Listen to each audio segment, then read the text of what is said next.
We're live. Welcome, everybody, to episode 26 of the podcast, How Do You Know That, with Robert Hollis, and we are so glad to have you with us today.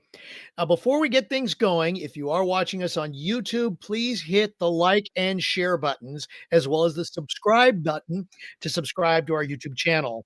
And if you are listening to us elsewhere in the podcast universe, please hit that like button and the share button so you can share this with friends and help us spread the word. Also, if you'd like to join our exclusive community, the Inner Circle, you can join us by going to roberthollis.com/join to register. There will be lots of great exclusive content, and you'll be able to participate in our special breakthrough sessions to help you move on to the next level. You can also join the Inner Circle by clicking on that button below that says join. Today is episode 26 of How Do You Know That? And our topic is Matthew and Craig interview Robert. You're going to want to be a part of this, and we thank you so much for taking time out of your schedule to join us. But first, before we get started with that part of our podcast, allow me to introduce our host of today's show, for whom this is named. He is an entrepreneurial evangelist renowned for his incredible achievements. He is also known for inspiring countless of individuals around the globe with his unwavering determination and spirit. And he has also helped 67 people, as of this date, become millionaires. Known as a mentor, GPS to success, and a dear friend, ladies and gentlemen, Robert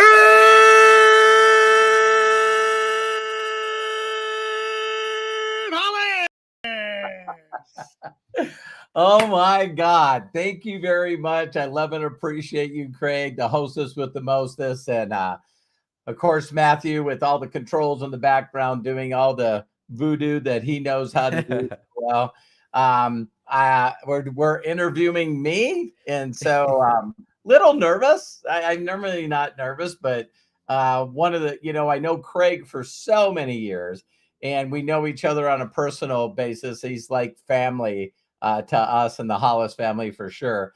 He's one of the people that figured out how to get into our inner circle, and of course, Matt, he's got 31 years of knowing what's really going on. So I'm going like, if you're going to be interviewed by somebody, you got to be careful about being interviewed by people that know where the dead bodies are. Well, the funny thing is too, it's like, you already interviewed me and you've known me my whole life. So I don't know, right.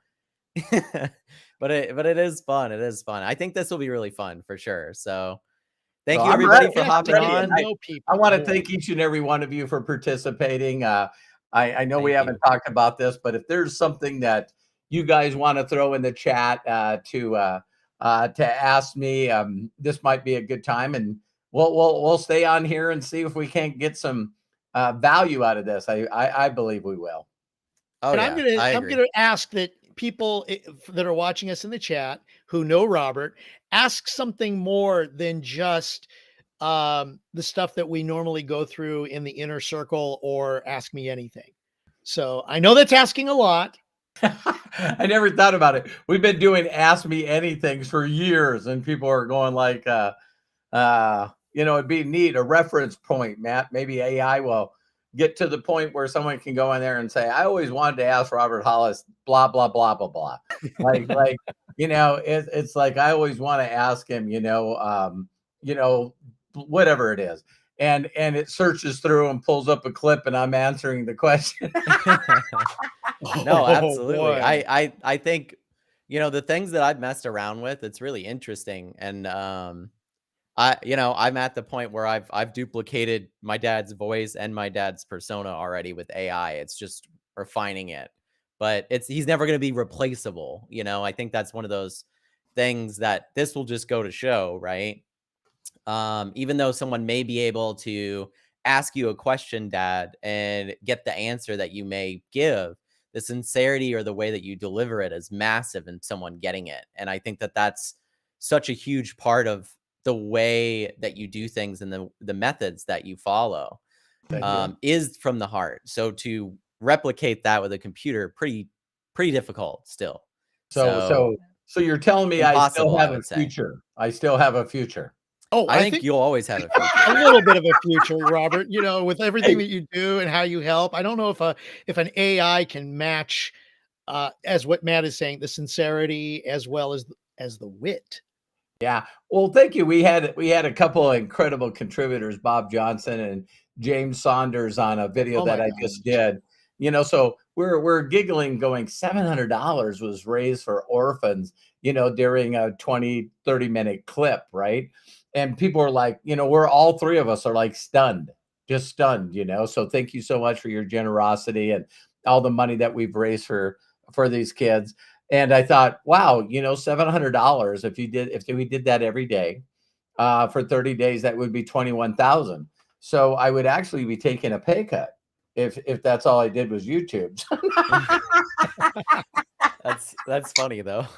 Well, everything's like an addition. That's one of the another Right. interesting things about you, Dad, and it is one of my questions actually. So I don't know if we should just go Sure. right into it. But I've seen you do many things through my life, and this is more one of the personal questions that I have.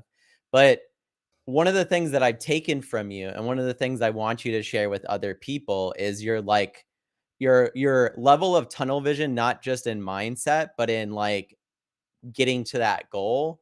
That's still something that I struggle with, and I think a lot of people struggle with, right? And I was curious if there was like a certain moment or time where you focused that in. And I know in past podcasts we've talked about maybe that's something you've always had, Yeah. but still, it's like one of those big questions that we all have about how do we keep ourselves focused? How do we keep our minds in the right place to accomplish our goals and to get the things that we want? How do we stop the stinking thinking aspect of it? So I just would love for you to share a Sure. couple of times maybe through life, when you've tried different businesses. I've seen you go all the way with things that didn't work out Sure. too. And Sure. the interesting thing about that is that goes to show that when you do something, you put your whole heart and mind into it. I really constantly see that in the way that you do Mhm. business and the way that you work, right? So Right. what's so interesting now, while we're sitting here, and I'll finish this question with this, is for the first time in my life, I'm watching you go, I can do this, I could do this, I could do this, I could do this. And I'm seeing you a lot more at peace with who you are and what you're capable of. And that things will be okay if you're not always constantly putting the gas over here on one spot. Yeah. Right. So I don't know if that's like less fear of it or just more confidence in yourself. So that's my first question. Thank you, Matt. I love and appreciate you so much. Oh, I appreciate you. Yeah, there's always been this debate in the world, can a professional athlete, can, someone that, we constantly look at, you got the people that are the voyeurs of people that are going to watch people perform. And there's always been this debate, oh my God, God-given talents. That person just has God-given talents. So it would be interesting to find out if it's DNA or where it came from, because the people that I know that I was around didn't have it. Right. From the time I was really, really young. So I would say it's my ability to really, really dream. I get so emotionally charged up and jacked up about the vision that I create within my heart and my mind's eye. And so from the time that I was small, I can remember, little Jimmy and Mary's got a bike. I don't have a bike. And like we talked about before, it's like money doesn't grow on trees. Well, where's it grow? I want to know where it grows. And so immediately I just remember asking simple questions, and like a kid would, and people go, well, you get money by having a job. You know what I mean? And I'm going like, well, then I'm going to get one. Well, then you find out immediately that no, you're too young to work. All Right. right. So if I'm too young to work, then what can I do to raise money? And people would give me ideas like, well, mow people's lawns, um, shovel sidewalks, get a paper route. And so I can remember that, sort of like that, The Secret, the movie, it was the kid that was imagining him having a bike. Mm, And, I wasn't blessed enough to have someone show up at my door and just put it there. Yeah, no matter how much you imagined it, it wasn't gonna happen that way. Yeah. And Was that like a realization of yours that these other people were getting things that you would have to work for? Do you think that no, that wasn't even no, a realization at the time? I never ever even thought that, oh my God, their parents have money and my parents Mhm. don't. No one ever said that. Would it have been funny if someone said, well, if Jimmy and Mary got a bike, what you need to do is be adopted by one of those families that see a priority. Right, yeah. That was never the deal. But as soon as I knew I needed to make money, then this constant dreaming that I do and visualization that I do, you believe that there's a way to get there. And in my life, the universe, God, whatever you want to call it, constantly gives me different avenues to make it happen. And so Mhm. I remember when I started delivering papers, and all of a sudden I pulled up and there was a bike that was sitting, next to the house, and I'm delivering the paper, and I see it laying next to the house, between the house and the garage, and it doesn't have a rear tire on it. It doesn't have a rim, anything. And so I just remember, hey, whose bike is that? Oh, that's one of my sons. He doesn't live here anymore. He grew up and moved away. You know what I mean? And I'm going, can I have it? And they're like, you haul it out of here. That's going to save us from going to the junkyard. That's why that we can't put it in the garbage, or it already have been gone. Right. And then I thought, man, how many bicycles and mini bikes and snow Snowmobiles? Snowmobiles. snowmobiles, motorcycles. How many of these are around houses, sitting on the side of garages, inside houses? And so all of a sudden, I just got this great idea that if I got a bunch of them, that I could change parts from all of them. And then as soon as I created one, I started doing that. Matt, I don't know if you brought it out of me, if I've ever Yeah. talked about this, but when I would make something, and then all the kids would see that there was no other kids my age that had a snowmobile. And so there was, all of a sudden, these people would show up with their parents, and they're like, would you ever sell that snowmobile? And I'm like, hell yeah, I definitely would, because I got 3 others that are junk. And then as soon as I would sell that, I would start building that. So from a really, really early age, I just had a fascination and just got so much joy and fulfillment by starting something and creating it and making it out of a bunch of garbage. One man's garbage is another man's treasure. And so, of course, when it turned into cars, because Mhm. that's how I got my first car, is like, listen, what are you going to do with that 57 Chevy sitting out back? The motor's locked up. We're not going to do anything with it. Well, if I can get it running, can I have it? Yeah. All right. Robert, what prompted you to do all of it? I mean, was this because of the way your parents were? Well, I think maybe so, because the way my parents was, I spent as little amount of time with them as humanly possible. Mm. So you're looking for your own entertainment, so to speak. Yeah, it was like hanging around with my mom and dad was just either watching fights or getting in one. So this constant thing of my dad beating me, and my mom couldn't do anything about it. Sometimes I seen my mom, man, I never thought about this. Sometimes I felt more sad for my mom because she felt helpless in trying to help me Mm. and Mm. protect me, than even bad situations and beatings that she went through. And so it always was this deal where I was always doing something away from the house. I wouldn't come back home even when I was young. This is like probably 11, 12. I wouldn't Mhm. come home until after my dad went to sleep. Oh, wow. Just to stay away from that environment. Yeah. Yeah. No, I you've shared some of that with me as I've grown up and been able to hear it and understand it. And I think obviously it just gives me a whole nother level of respect for the father that you are to me and to my brothers. Well, Because thank you. I listen, I'm we're trying to figure out a way, but we got to get out there for Christmas because like I miss my dad quite a bit I because miss you we're guys. currently I miss not you in the guys same big time. state. So So yeah, I of course I turned that into cars, Mhm, so I get a mhm. little older and I built my first car and the sad story behind that I brought up on other videos, but one time I came home and my car's gone. And my dad sold my car. My car's gone. So I can't have a title in my name. So I goes, "Where's my car?" And she said, "I'm sorry, your dad sold it."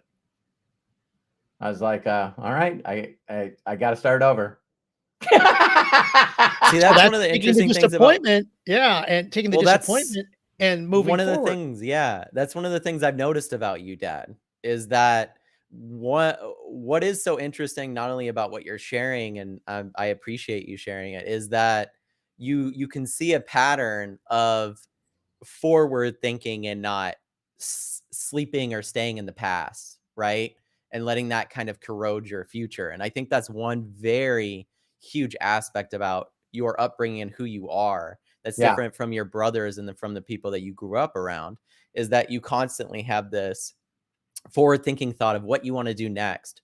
So I think it's very stoic because you just kind of take shit as it comes to you and go, it is what it is. What am well, I doing next? well, the And one thing that I know, even about what I'm doing now, silly things like the thing that I just brought up is I know I have the ability to be very appreciative and grateful and thankful for everything.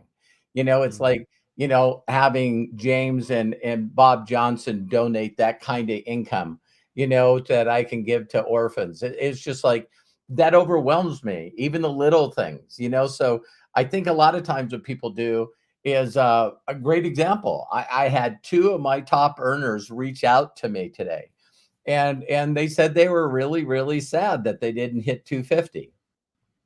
That they were just a couple tens of 20,000s away from hitting 250. And my response to them was, "I'm not sad that I'm not a super." Mhm.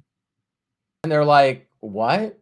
I said, I'm freaking so grateful that, that my income's 78,000 for the month.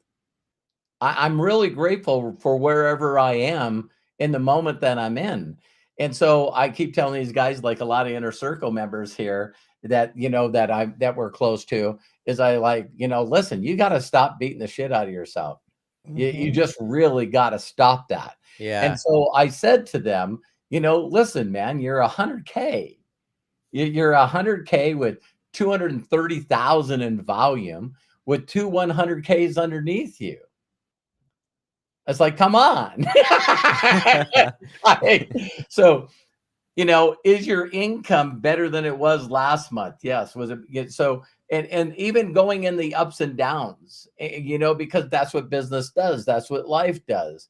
And so, Right. like you said, Matt, I watched my parents and a lot of people around me, including my siblings. I always watched them constantly talking about how much their life sucked, Mhm. and No, and like, mine that's one of those mine upbringing things that you've taught me is that, like and I catch myself all the time, because I've learned through trial and error in my own life that what my dad has taught me is correct and does work. I just have to practice it and be good at it, right? Be thoughtful of what I'm doing, be grateful, like he's saying. And I always find my mind zipping back into the, "Oh, shit, I'm not doing a good enough job," whatever.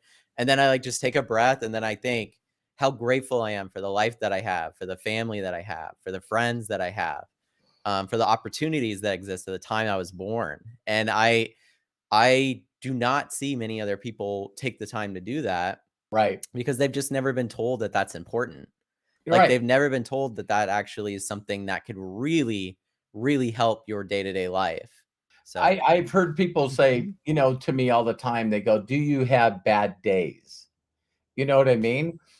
I've really understand the awareness. If I could wish for anybody that watches this live or recorded, is just be aware that there's other people that have a better awareness than you. And so if they could get it, you could get it. And Practice so, makes perfect or yeah, permanent. yeah. And so my whole mindset is nowadays I have bad moments. Mhm. Like I'll actually catch myself sitting in my, bragging, $1,500 massage chair and watching my big screen TV with my laptop in my lap, changing lives all over the world, and every once in a while I'll catch myself just going, wow, I'm not feeling like I'm vibrating, or my frequency is not at, 14 out of 1 out of 10. And it's because I'm sort of relaxing and my mind's sort of relaxing. And I just went from 14 to 9.5. Mhm. Well, I've seen it though, and I Yeah, think no, that just right. for a moment, I'm going like, I ain't doing anything. See, that's my bad moments. I'm not doing Mhm. anything, or, oh my God, I've had better years than this. And then Yeah, I and for mean, me, Matt, even this will probably be a trick for everybody.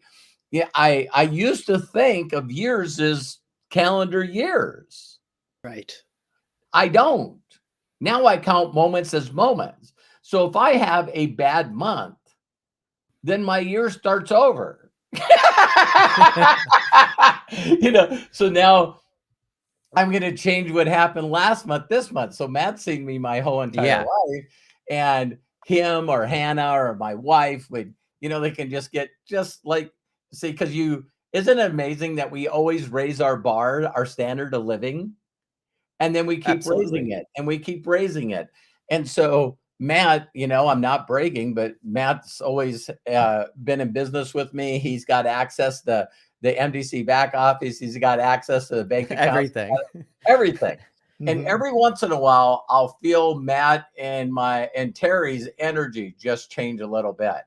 And it's only because they're used to seeing months of financial reserve in the account, and now they're only seeing a couple, because Sure. business goes ups and downs. And as soon as Especially I feel yeah, any, especially it's, now. yeah, So, and so every time I feel a little nervousness in Matt's voice and my wife's voice, it's like, I can do more. I can put my head down and do well, it's funny because like from growing up and figuring more stuff out about myself, I think that that's one of the interesting things that I do really love about myself, and I definitely got that from you, is that when those situations tend to happen, my response, and this could be exactly from growing up and watching you, but my response is not like, "Oh fuck, we're screwed." My response is, "What Mhm. are we gonna do about it? How are There we you gonna go. fix this? How do we make this better? What things can we do to make this better?" Because I always am aware that more energy and stuff directed at the right thing will get you the results, and I've seen Oh, that Yeah. in your life, right? Growing up. So then I'm more aware, oh, great. If I'm in the right space, my mental space is in the right spot, things always tend to grow. So I just have to get myself back to that spot. Do you feel like me, similar? I'm a constant learner as well. Yeah. I'm addicted and obsessed with learning. And I watched a short yesterday with that Alex that we've been following. Alex And Hormozy. Yeah. Right. he said something that, again, when the student's ready, the teacher appears. And so he was going off on people. He goes, these people that do the I am statements, these people that have a morning ritual. He's going, listen, nature is nature, and there's a formula. And he says, I have friends that are worth hundreds of millions of dollars. And most of it is spent on clubbing, parties, hookers, and blow. He goes, they don't have a morning ritual. They don't have I am statements. In fact, I don't think they're good people, but they know Right. the formula. And the formula is simple: the numbers never lie. So if you do all the stuff that people say you shouldn't do, but you're still connecting with hundreds of people a day, you're a winner. Yeah. No, that I personal just went, benchmark too. So holy true. cow. Well, Yeah. look at you, Robert. You really did not go to you didn't go well, you kind of didn't go to a traditional college. I mean, your Oh, college was the, a vocational type of college, and everybody Craig, if kept someone, if Craig, if someone asked me if I'm educated, I'm self-educated. I right. definitely no degree Mm. to be proud of. But what you've been able to prove, which I love so much, is that you don't have to go to college Right. to win, for lack of a better way of saying it, Yeah. at this game of life. You know, especially with the way that you were raised. I mean, people would have probably thought, no, he's not going to do anything, not going anywhere. He's done. Just write him off, put him in the blue collar, and that's fine.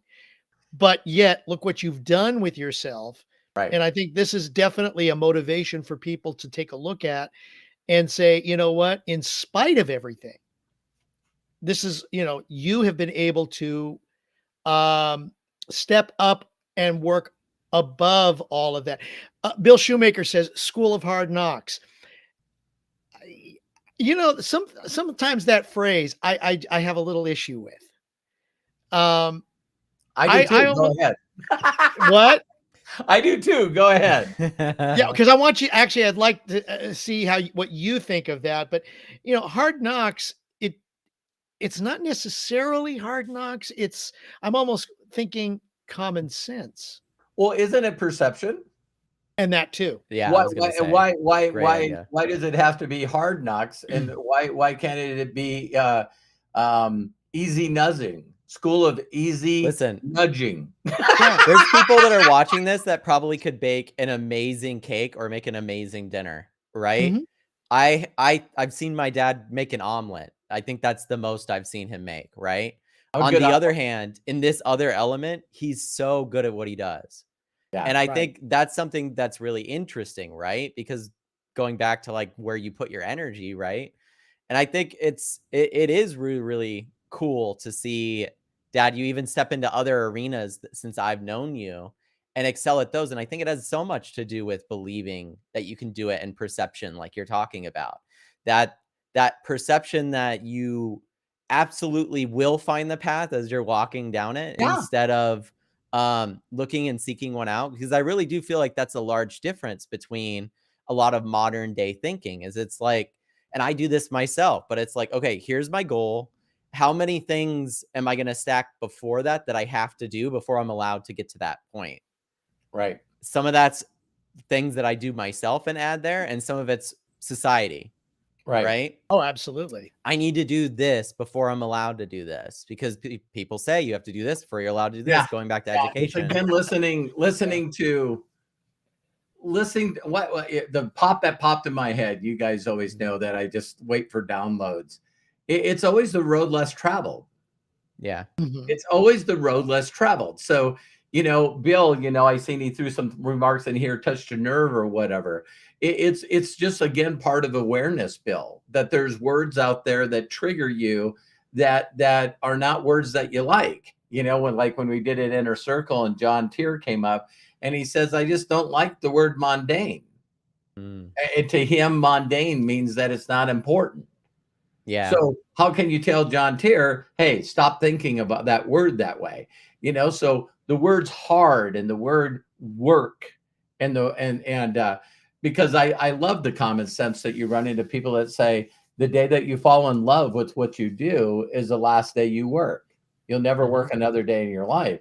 So now some people go, well, work is important. It's like, uh, that's still your paradigm. That's not my Mhm. paradigm.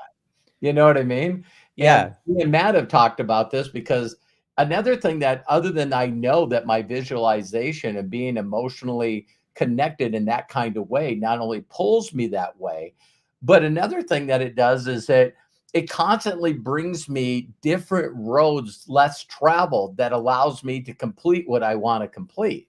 Mhm. And so it doesn't mean that I don't fall into getting excited about certain things and then I get off track a little bit, but I immediately seem like I get punished because I'm so aware that if I'm taking a road that everyone else takes, it's like the universe and God said, you gave me permission to not, smite you.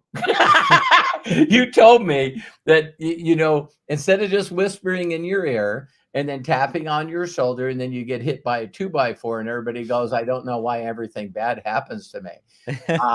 I gave him permission to the universe, God, or whatever, is don't whisper and don't tap. Hit me with a 2x4. So it immediately adjusts my direction. And, like this whole concept with investing and crypto and investing in things, to me, this will sound weird to people. I'd rather focus on helping more people and build a bigger positive cash flow than invest and not have a reason to do fucking anything. So there's this little thought. There's this little thought that goes in your mind when you're playing with investing, where you go, oh my God, if I put $28,000 in, then that could turn into $1 million. Then that could turn into 8.2 million. And it's like, I never have to work again. And then as soon as you think that, the next thing, I get hit with a 2x4 and we lose all 28,000. And it's like, okay, so now you can go back to focus on helping people. Right. No, I think that's Where did that and come and, from? and Go seeing it that way though, right? Like, I think a lot of people, like myself included, there's certain things that happen and it's like, here's just another pain in the ass defeat that I'm gonna have to take again. How am I gonna get out of this one? And I think it's really, really interesting when you can have a level of stoicism where you just go, oh, it's just part of life. It is what it is. Right. Like you said, if you're not getting hit over the head, then clearly you are going in the right direction. Right. And Three times I've been offered lease with option to buy. 3 times I've been offered beautiful homes in California, lease option to buy. And all 3 of them, 2 of them found out that the people weren't using my lease payments to pay the payments on the home. right.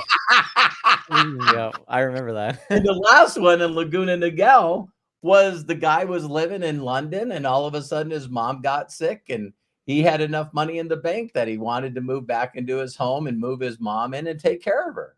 And it's like, hey, I hate to do this to you guys, but I completed what I needed to take care of in London. I want my house back. And it's like, I'm sorry to break the deal, but I want to break the deal. And you go, all right. So Right. does that I mean I'm remember. never going to live in another house and in California? Yes, I'm going to, Yeah, I actually, people have asked that in chat, Yeah. because I Oh, know that really? there's a few people. Oh, yeah. They want to they're know asking, when you're when are you coming moving back. back to Yeah. California? That type of Well, stuff. as soon as Matt gets his ass in gear, it's like, Doing my best. No, yeah, it's very hard because we're actually I really gotta looking at take that back. expanding I things. gotta take that back. It's all in good fun. But I was gonna say, there's so many fun things that we have planned for next year for you guys, and a yeah. lot of that involves him coming back to California and us getting a studio space and just increasing the quality and the amount of content, and then also adding more value into Inner Circle and stuff. So there's so much stuff we have planned for 2024.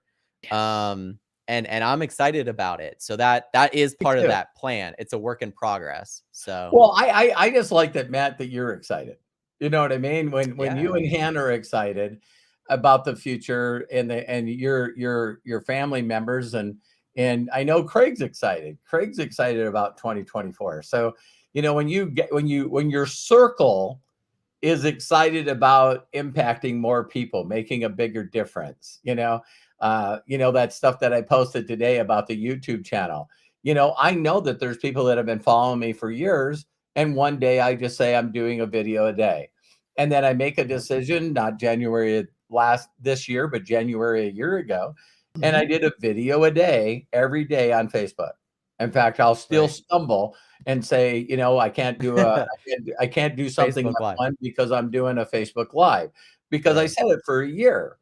And so how many of you first would not make that decision and just do it? And all the excuses that you have for not doing it were my excuses. I just do it anyway. And I thought, I'm going to do something for a year and I'm going to put everything in and see what happens. And when we did that, it became very apparent that I shouldn't be doing it on Facebook. I'm not saying you shouldn't. I just could not see the value in doing a video every day on Facebook anymore. So we changed the platform. Yeah. And so we changed the platform, and then all of a sudden it started to click, it started to work. And me, I'm that small guy.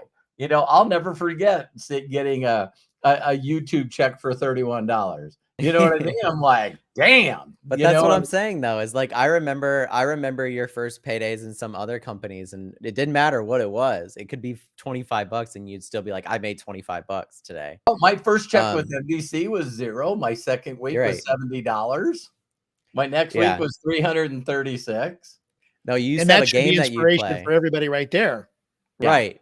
We used to have this game that we play with my dad where he would get the checks from the network marketing company and he would like slide it up and he'd be like, if you can guess how much it is, you can have it.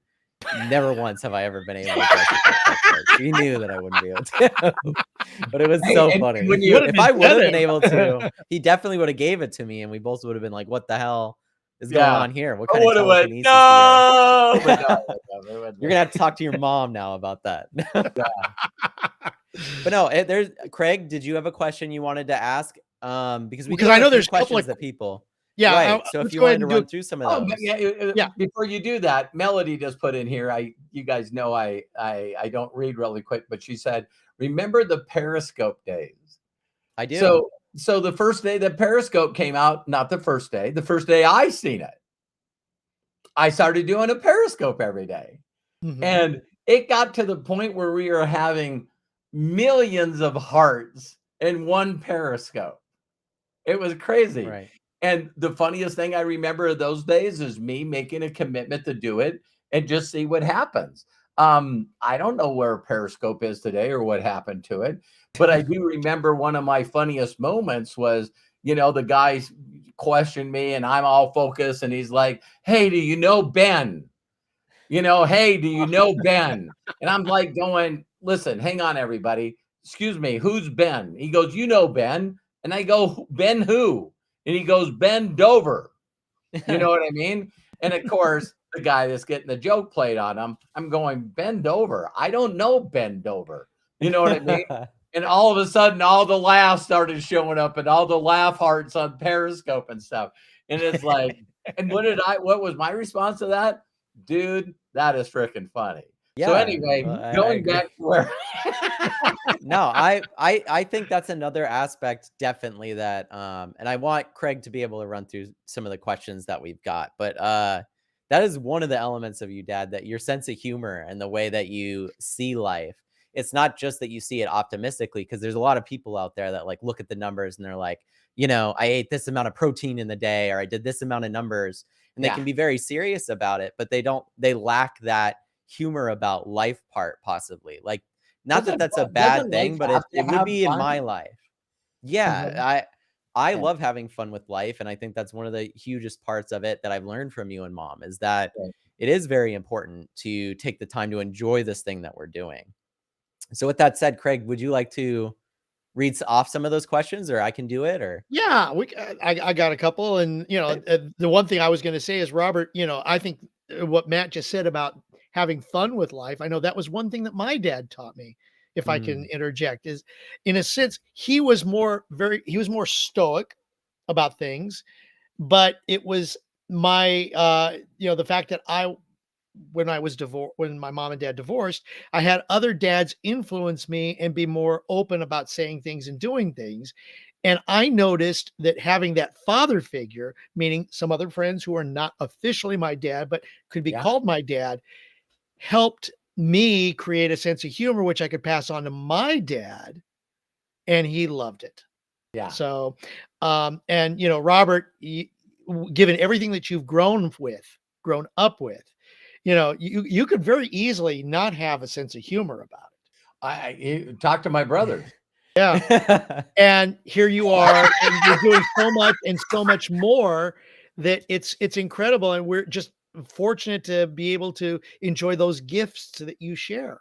Right. So And I just wanted to throw that in. I just don't think that people, if there's anything that I can say with awareness, is God, the stuff that I took so freaking serious in my past.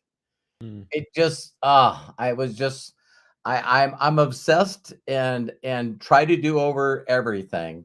And so you guys got to understand that if you would have met me before I discovered personal development, it is kind and as loving and as understanding I am about myself today. I was that hard on myself. So I was obsessed with, you know, constantly believing the world was taking advantage of me, that I didn't have a shot, that I always was coming, even the difficulty of me trying to make a big deal out of myself in school and then stealing a beer truck and ending up in prison. You know what I mean? Mhm. That was not my fault. Really? Sure.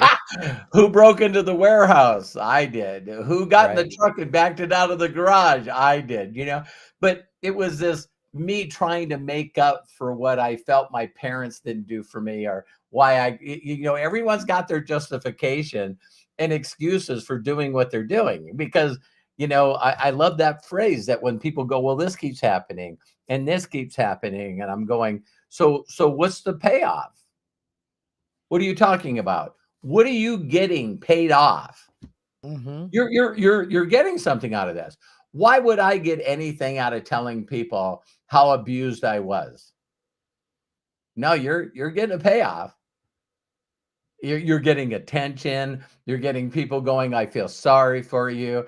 You see, you've gotten into that place where sharing your trauma and your misfortune in the world is allowing you to get sympathy and attention and oh woe is me and love and all that stuff. Yeah.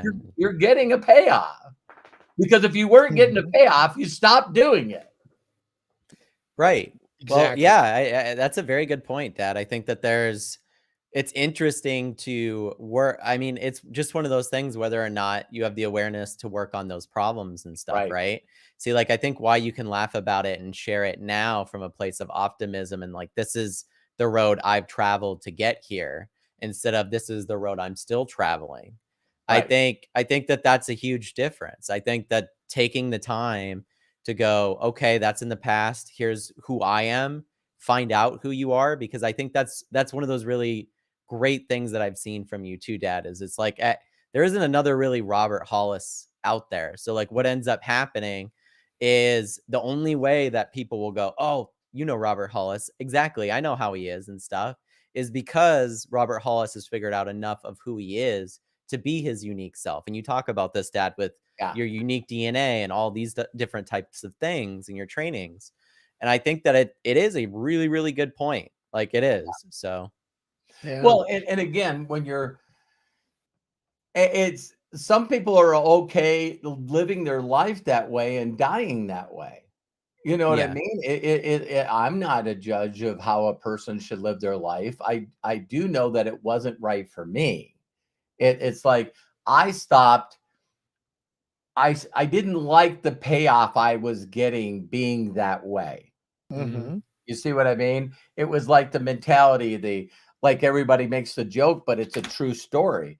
It's like, the reason that they incarcerate people in jail and prisons is so they can be better criminals. It's like you become who you hang around.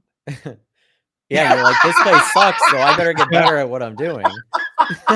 So now you're hanging around people, It's good and to be what an does apprentice. You everyone said it's good to be an apprentice. Thank So Yeah, yeah. and so everyone now is in a cage environment. You become who you hang around, and guess what everyone has in common that's in prison? They got caught. right. Now you Mhm. hang around with a bunch of people figuring out when we get out, it's time to take it to the next level, but I'm not gonna get caught this How time. not to get caught. Right. Yeah. Yeah. I So actually I think that that's the that's repeat offender thing. I think that that's such a like a true funny way of putting it. I It don't it know. Like Mhm. it is. is. It's just So like me, I was going like, Well, it is everything's so simple. That's what the older I get, the more everything is just simple to me. It's very, very simple. And people, it's weird because when the student's ready, the teacher appears. I heard a phrase a couple of times, and I know that it didn't click with me, but people say closed mouth feeds nobody. Closed mouths feed nobody.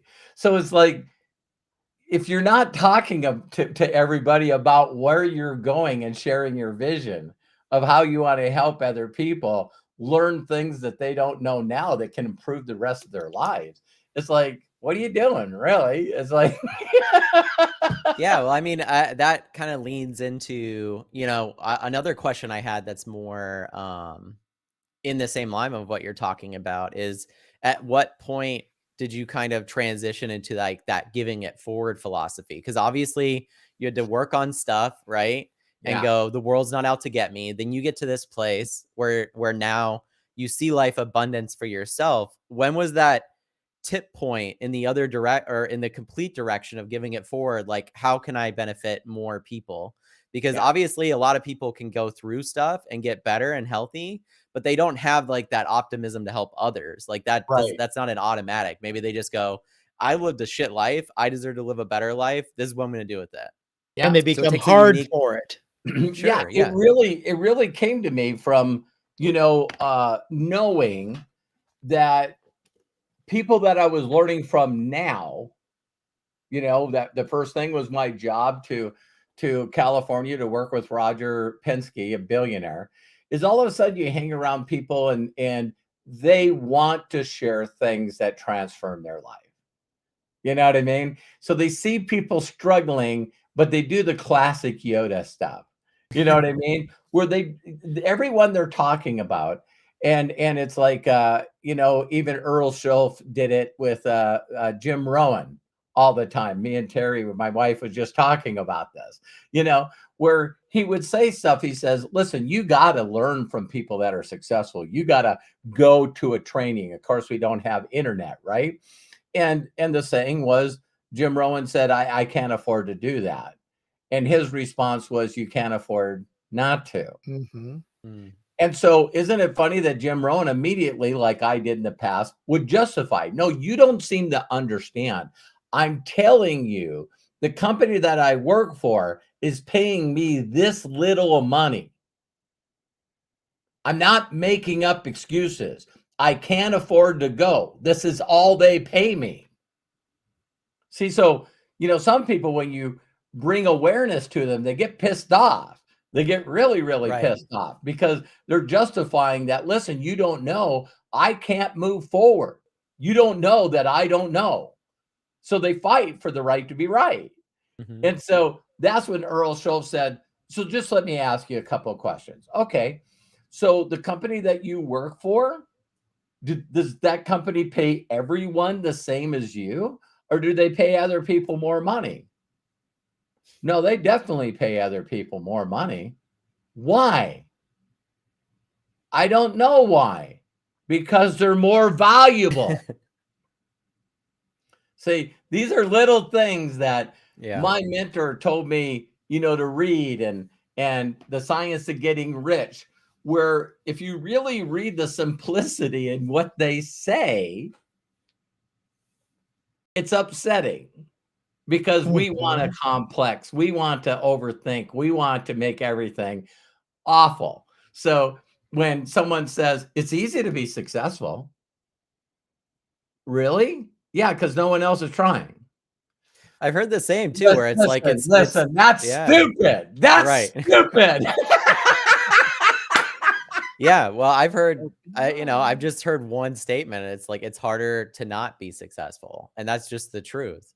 The truth Yeah. is if you choose to not work on yourself and do these things and push yourself to be successful in whatever it is you wanna be in, it's gonna suck a lot worse to not be there than Oh, it would if you were there. And that's well, but normally and the case. So it's always gonna be Mhm. harder in a sense. But Yeah, I and don't so think when people you see hear it the that way. simple So it's stuff, like They don't. yeah, Matt, when you hear the simple stuff and then it sort of makes you go, "Huh?" the You know? paradigm shifts, right? Yeah, Like the and way that so things are phrased. So That's when I not the way I was taught. yeah, Right. so when I heard this phrase that, listen, you're never going to be the things that you resent. Mm. And I'm going, I resent successful people for owning companies and not paying people like me more money. I resent and I don't like people that have too many cars. And I don't like people that have big fucking houses. Because I was hanging around a group of people that told me that the reason that they have all that stuff is because they own companies that a lot of employees that they pay hardly nothing to, and they hoard all the money and they don't give it to charity. So we're in the little town of Williston, North Dakota. Where did all these people live? On Snob Hill. That was actually the name of it. It's like whether I was born on the wrong side of the tracks. I can guarantee you, everyone that watches this video live or recorded has had these feelings hanging around people that you talk ill will about the people that you wish you could become. There's something messed up in your mind if you go, I hate those guys. I hate people with money. I hate people that leave a carbon, footprint with a Learjet, their own private jet. You're talking all this bullshit and ill will on other people, and then you wonder why the universe won't reward you. You are Because what you you're think about. listening to yourself. I don't want to be one of those bad people. What would other people think? Right. What would other people think? I heard this really interesting thing, the other day. If you experience like childhood trauma and you don't work on it, that is one of the connections to why people think so much what other people think. Because as a Mhm. kid, you're Yes. going through a whole programming of how to be and how to act around other people, and you're learning all of this. So if there's something traumatic happening to you in that situation, it almost stifles your mind from ever going to the place of like, oh, I this is how it's supposed to be, or I Yeah. this is who I am, right? And so it's really interesting when you hear something like that, and this is from experts, right, that study these things. And you hear something like that and you go, what areas of my life am I still stuck in? And those areas that are from like my childhood or from whatever, right? And you obviously have worked really, really hard because it's never easy on being diligent, on not allowing those elements to stop you from being who you are, you know? And it's interesting because it seemed like even back then you were that way. Like, Yeah. I don't think you steal a beer truck if you're not rebellious. Like, I think that just is something that you already have to have that in you Right. to want to do. And I think it's just one of those really interesting things that I wanted to share because I know that there's a lot of people that are listening that are going, I'm so scared about what other people think of me. And when I heard that, I'm like, that is really fascinating It because is. I can remember being a Mhm. teenager and remembering a lot more about what people cared about me. Now, on the other hand, like I was very fortunate to have a good upbringing. So I think I have a lot of self-confidence because of that. I got the luck of the draw. Dad, you You, you, didn't. you, You had to do it on your I'm own. telling you, your mom has taught me so many Yeah. valuable She lessons. had a great childhood too. So Yeah, she had to leave it to Beaver childhood with great supportive parents, but yet your mom, had this just she doesn't think about things that she can't control, and Mm, her circle's very, very small. You're very fortunate if you can get in her circle, but she also has a small circle because you can't talk bullshit with her. right. You can't call up and whine to her because she's the one that keeps anchoring me when people reach out to me for financial help. See, so people will reach out to me and go, "You're making so much money, why don't you borrow me some of it?" And it's my promise and commitment to Matt and my wife, because I am a giver, that my wife gets to tell this story about, Matt and Kyle as toddlers living with her mom and dad, and everything that we owned was in a barn behind their place, and no car, no nothing.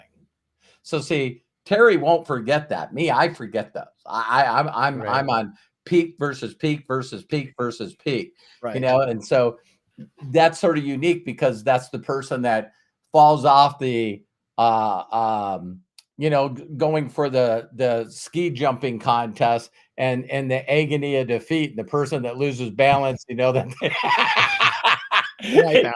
it ends up in a body cast.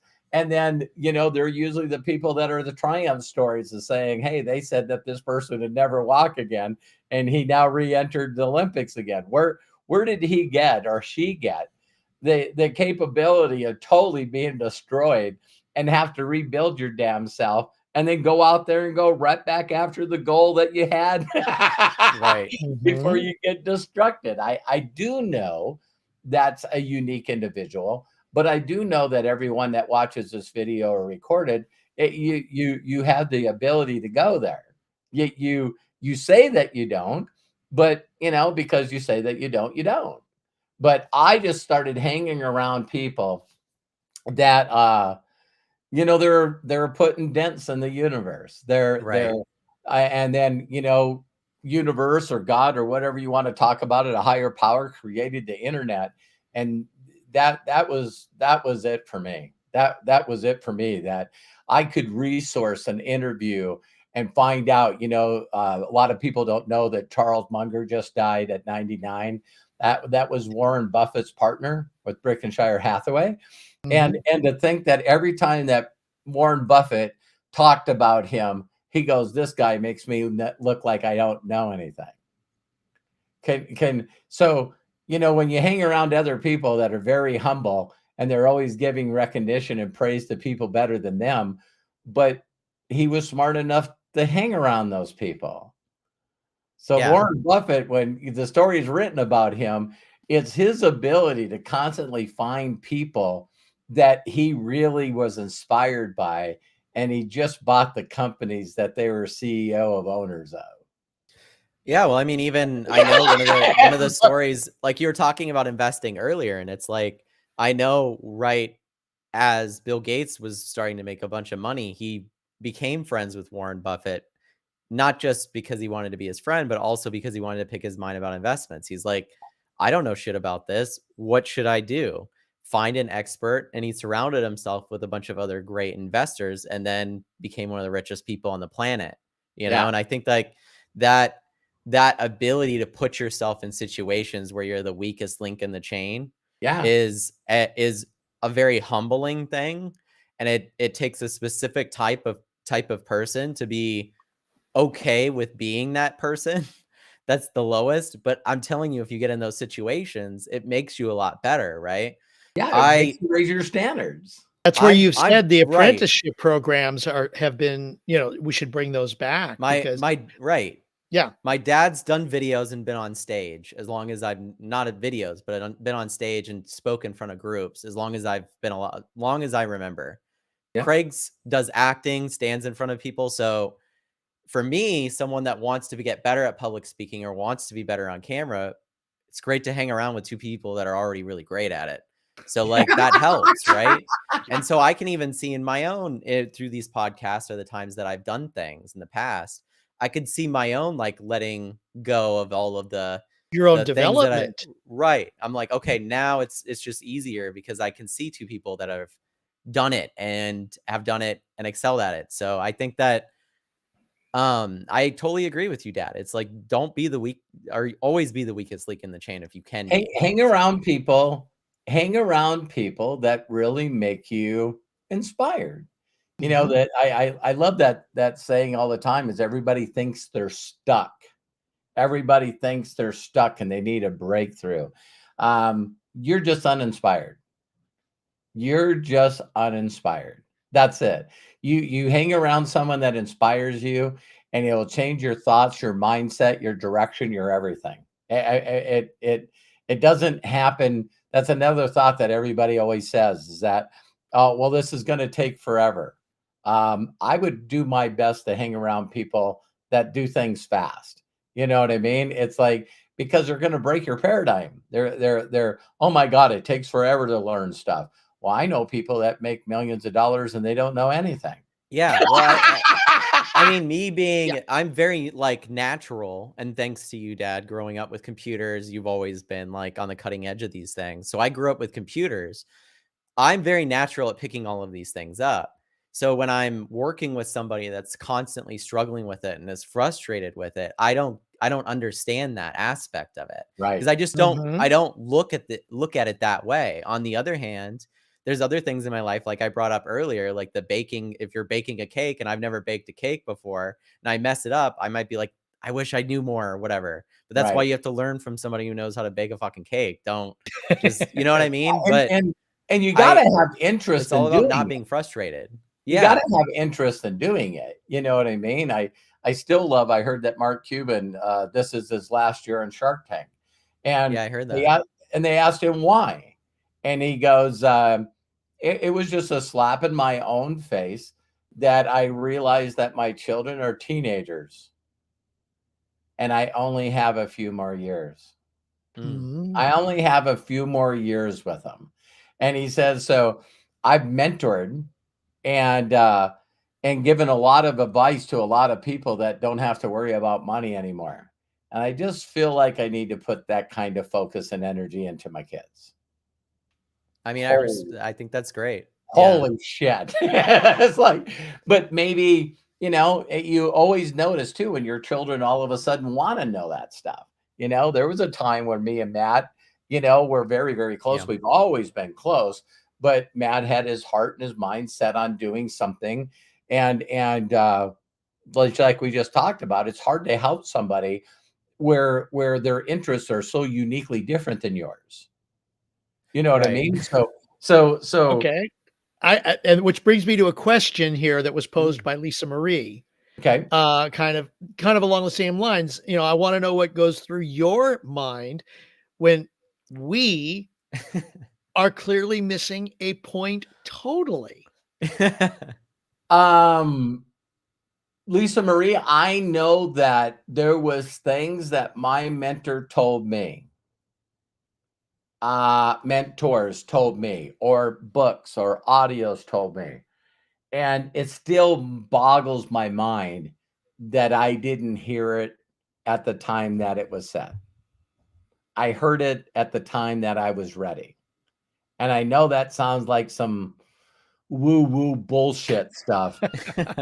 But bottom line, I'll give you a neat example, Lisa Marie. Great question. Is I don't know how hard I've tried to share with people the importance of building an organization instead of selling product. Now, it just sounds so foreign to everybody. And at least once a year, if not twice a year, I try to listen to Jim Rohn. The things that inspired me the most, I do my very best a couple of times a year to study the information that made the biggest impact to me instead of relearning other shit. I'd rather master the stuff that's made the difference in me today, you know? So if you notice people that are really, really, really gifted at working at something so long, one of the biggest inspirations I've heard recently is Dolly Parton. So to think that out of nowhere, she gets a notice, listen, you've just been inducted into the Rock and Roll Hall of Fame. And her response is, no, thank you. What do you mean, no, thank you?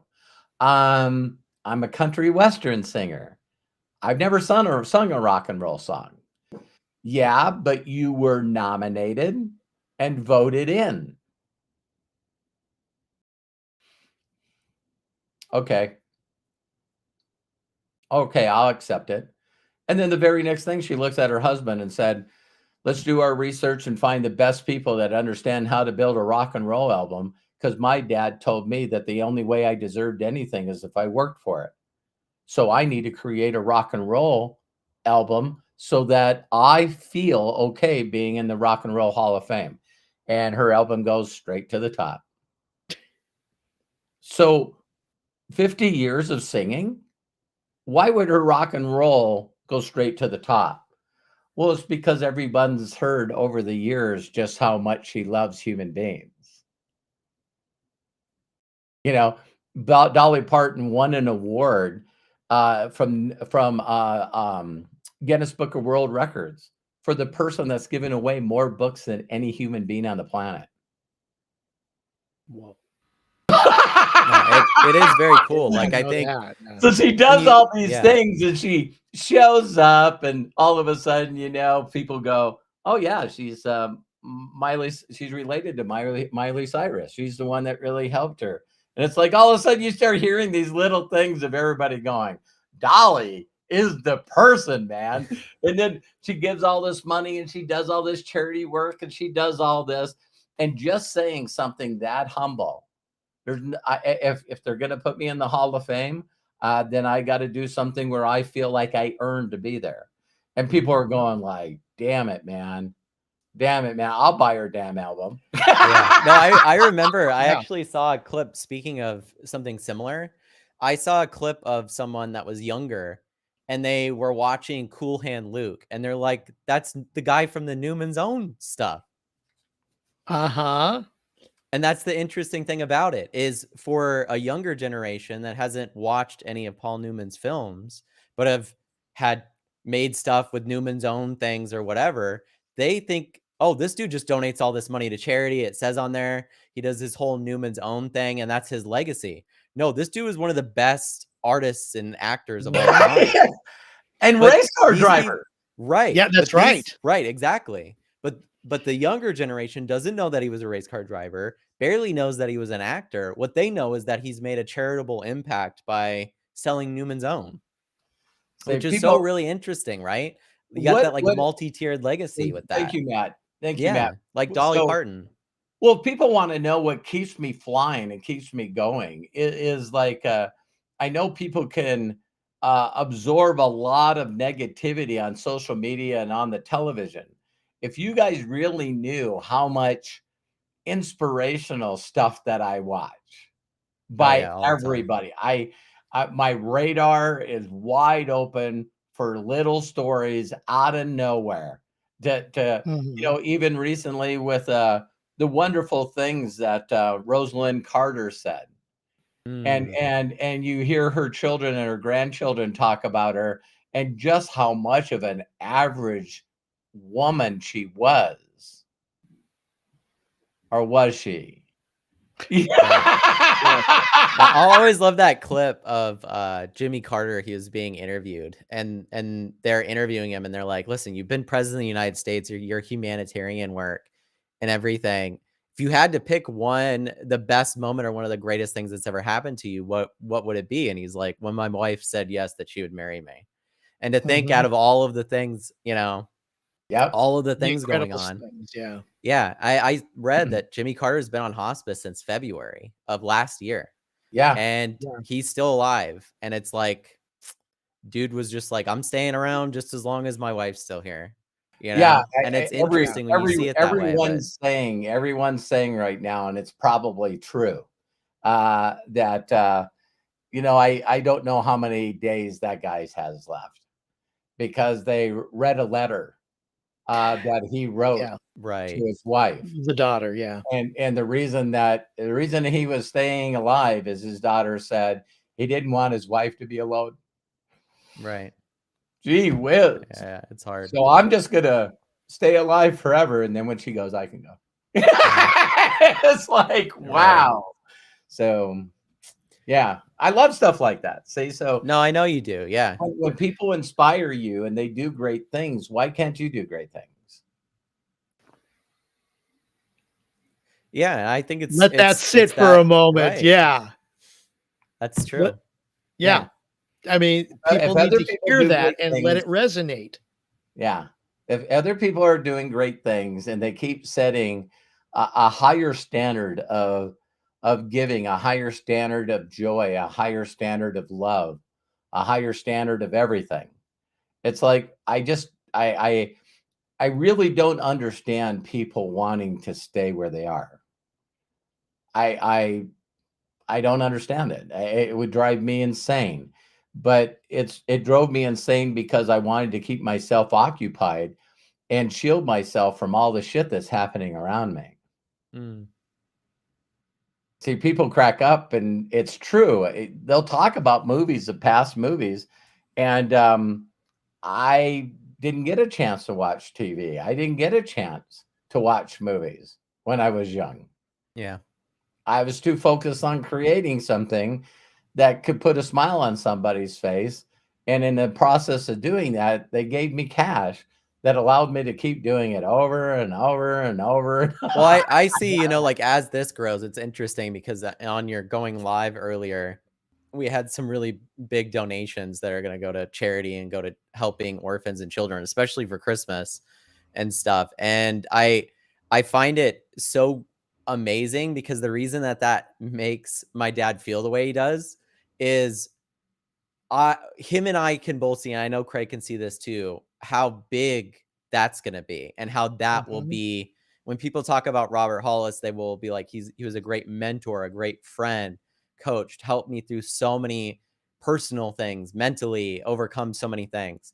But I think as this thing grows over the next couple of decades, I think it will be the charitable aspect as that Yeah. continues to grow. Yeah. And it'll be like, look how much money as a community look at the impact we've made on these children's lives. Yeah. Look at what these children went off and did. That Yeah. was great for the world because we gave them that opportunity. And Well, I think that comes from that personal place for you, Dad, right? yeah, and So, not only that, but a little bit of trust and faith. There used to be a time where I really, and you know this, Matt, it's why I no longer build my brand. But in mhm. a way, now I'm building my brand more than I ever have.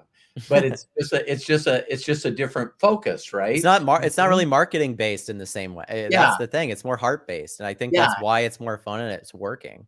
right. And So, so I used to constantly, because I'm so engineered and so geek from the dark forest, everything that I feel like I do has to be measured, has to get some kind of I'm that way too. some kind Yeah. of result from it.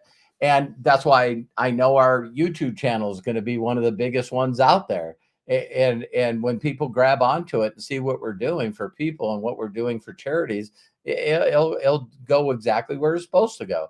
And so, with that said, though, I used to sell courses and really measure what I was doing in the world based on that person's result, Mhm. what people were Mhm. getting from results of what I was mentoring and teaching. And when they were doing it, it sort of made me sort of not want to do it or sort of just step away from it. And that's when all of a sudden I realized, wow, that's when I all of a sudden started getting messages. This is again where, Lisa Marie is talking about it. Sometimes we look for the answer within the only perceptions and beliefs that we have. If you're really stuck and you don't know what the next goal is, you got to find other people that blew it out of the water and find out how they got past it. Yeah. Interesting you bring that up with Lisa Marie because her next question here, and we do have a couple of others too, just to let you know. We are all good at something. We are miracles. Do we trust in time what this is? Yeah. Yeah. It's not really doubling down and working harder with the limited knowledge that you have, Mm. because you've already proved that that doesn't get you any results. It's when you surrender and say, I'm definitely not getting the results. I need to listen to someone who's got that results. And what changed that for me, Matt, is all of a sudden, Craig, is all of a sudden when I heard someone say, if you're giving with an expectation to happen from that giving, you're not fucking giving. Right. So Unrealistic expectations. So where is this thing that if I give you something, my mentorship, my book, my courses, my free YouTubes, and you do nothing with it? See, that steals my joy because I expected you to do something with it. And Mhm. so now all of a sudden I've shifted that where no, I'm just going to give and give and give and give and give. And there's only really two identities that need to know that, me and a higher power. Mm. Because I know now that people are getting my information and they're getting massive results from that information, and it has nothing to do with business. Right. They send me or you. they send me a message and go, if you knew how great my relationship is right now with my kids and my wife. Mm-hmm. I love those messages too. Like he's always forwarding us these messages, but it is really incredible. You start doing stuff on YouTube, Dad, and then we get these messages from people going like, you don't understand, like the last few months of my life, I've been recovering from cancer. I've been going through all these things, and getting on your going live every single day and being part of the community is like what's really helped me and kept me going and given me that They positivity in my life. they actually said that if they didn't find our YouTube channel, they didn't think they would be alive. And it's crazy when you guys get things like that. It shows like the impact you're making, and you all of a sudden realize, man, it definitely changes the way you feel about it. Yeah. Because then you're no longer looking at financially. It's like, how much did this make, or how much did that make? Did that launch do well? It's like, no, Dad, you're consistently making content and putting it up, and it's impacting these lives and changing their lives and helping them through things. So how can that addiction ever stop? You know, Well, it's and let this happen for. I feel like it's perfect for your personality. Yeah. So Well, here's a perception for you guys. Think about this. It's only taking me 37 years of focusing on growing and personal development, trying to get gooder and gooder. It's funny. I did a YouTube and the guy said, I'm in, until you said gooder and gooder 6 times. And my response back to him is, I never had you. I Right. never had you. You would have found something. And then he comes back and he says, no, I think that if you said it 4 times, I'd be in, you know, and so you start to realize that it's sort of fun, that little game that you can play, right? But it's like, so you look at 37 years of me doing this, and then 1,200 videos, you know, on YouTube, and really putting focused effort in it for like the last year and 3 months, or really a year and 2 months. All right. And so would you do videos that long about every content to wait for the payoff to happen like it is for us now? See, people just are not long-term thinkers. See, they need the likes, the hearts, the comments, the subscribers, the views. They need those fucking right now. And if I don't get immediate satisfaction or immediate reward or immediate measurement from something, I fucking quit. Right. Where's that 8-second attention span? And so I'm always playing the long game. And if you guys don't think I'm playing the long game, this is my mindset. It's like, golly, I easily have 50 years left. And I'm going, wow, the technologies that's going to be created in 50 years, maybe I could have more. See, I'm optimistic. And people go, you need to be realistic. Man, I'm going to be 62 in a couple of months. I could, if I wanted to, I could, you know, sign in and start getting my Social Security. You know, that wouldn't buy me a new iPhone. Right. You know, it's like, I don't, it's like, so I just don't get why people are consistently looking at instant gratification. If there's anything that's really, really messed up for human beings, is this whole concept that we hear instant success. Another quick story that inspired me is Tony Stewart. I just love this guy. There's not a person on the planet that doesn't say he's the best wheelman. They had the phrase wheelman came up because of Tony Stewart, because that guy can be in a sprint car, an open wheel car, a NASCAR, an Indy car. You put that guy in anything with a wheel and that guy fucking wins. It's not if he does it, he wins. And now he's a car owner that's won world championships, and he's won world championship. So to think that this guy went out and got his IndyCar license, raced in the Indianapolis 500, finished 3rd, then jumped in a helicopter, went to the airport, flew in a private jet, from Indianapolis Speedway to North Carolina. Helicopter takes him from the airport to the track, and they're waiting on him. He just drove 500 miles, took third place. He gets out of the car, runs into his car. Everyone's waiting on him. He puts his suit and helmet on. They strap him in, and the cars start taking off.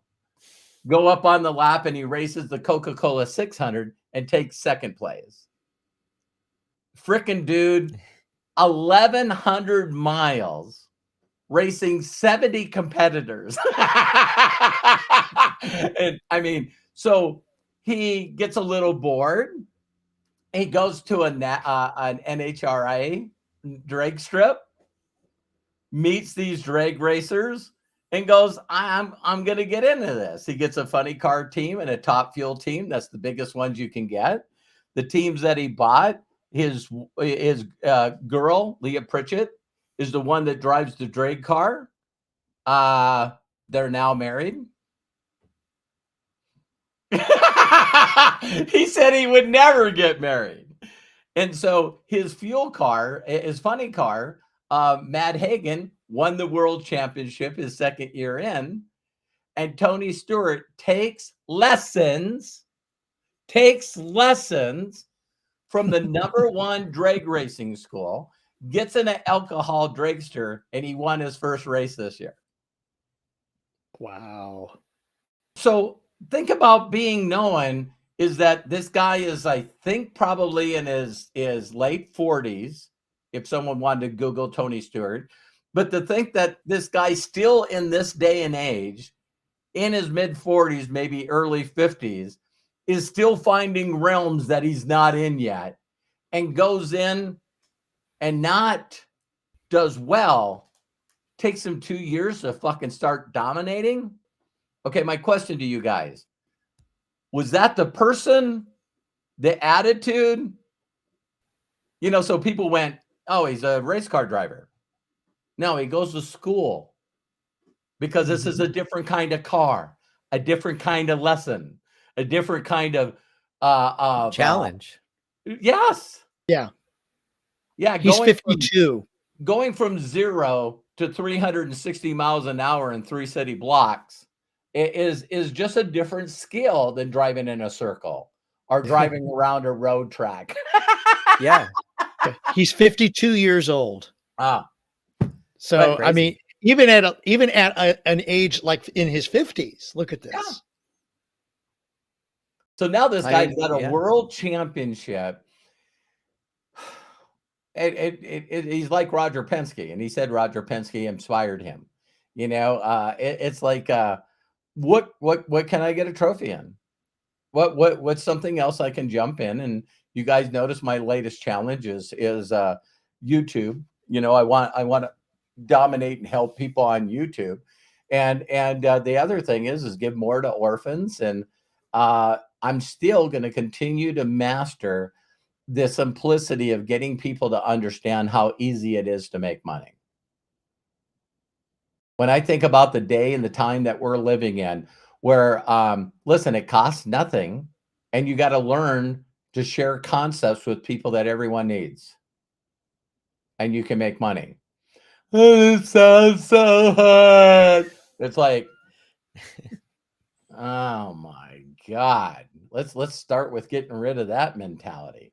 You know what I mean? I mean, that's normally the first aspect of it in general, whether it's a professional sports coach or anyone that's a mentor or a trainer in that way. It's like the only way that that person can ever hit that greatness is to overcome those things and to help them through those things. Yeah. You know, and I believe that there's a lot of people that are following us now that have a lot of greatness in them that they're going to share with the world.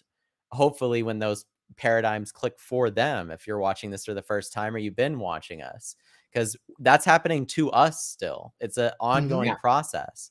As my dad was saying, we really didn't take YouTube seriously for how long have we been doing stuff on Facebook and before that, the last 6-7 years, that we could have been growing on YouTube, but we didn't. We chose to go somewhere else. Matt, we've talked about you need to stop being a fucking bully to yourself. Right. I don't know if anyone's ever said this before, but if they did, I'm stealing it.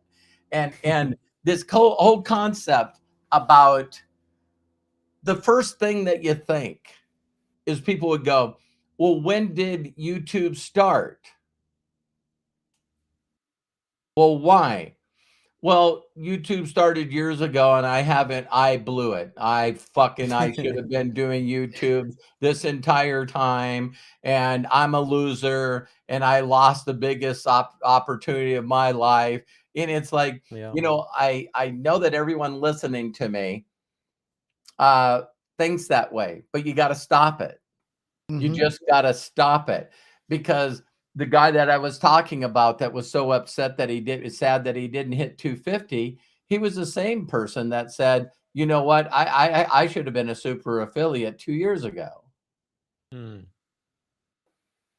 Okay. I could stop performing because I should have been a master 5 years ago. I'm just trying to Yeah, figure out it's what the fuck does that do for anybody? yeah, it's a hard game Right. to play when you're living in the past, for sure. And Because Matt's been honest enough with me oh where he's yeah. done this to himself. He's like, It's I think fine, it's I probably blew the another number year. one. I Yeah. blew another 2 years. Mhm. It's one of the number one problems I think with young people right now, like younger than me or even my age, like millennials, right?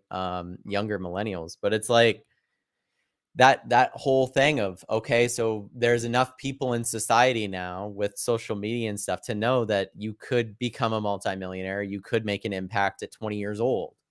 So when you're 30 years old, you go, I just wasted 10 years of my life not making an impact. Right. And I think that goes back to you're not grateful enough for the things that you have done and the things that you have accomplished in your life. You're always thinking about what you didn't do instead of thinking about what you did do. And if the shit that you did was bad, that's a learning lesson Yeah, on what not to do in the future because it didn't work the last 10 years. And that's why you have the science of getting rich and the greatest miracle in the world. Right. So even myself, you brought me up, Dad. I now finally at 31, I'm almost 32. I'll be 32 in January. But just now in my life, I'm finally starting to realize that this whole experience, and you guys have seen this in the last year on YouTube, this whole experience is actually in my control. yes, And acknowledging that it is in my control has not only made my life significantly better, but things are actually drastically changing into the positive. And it's weird because I'm a very analytical person.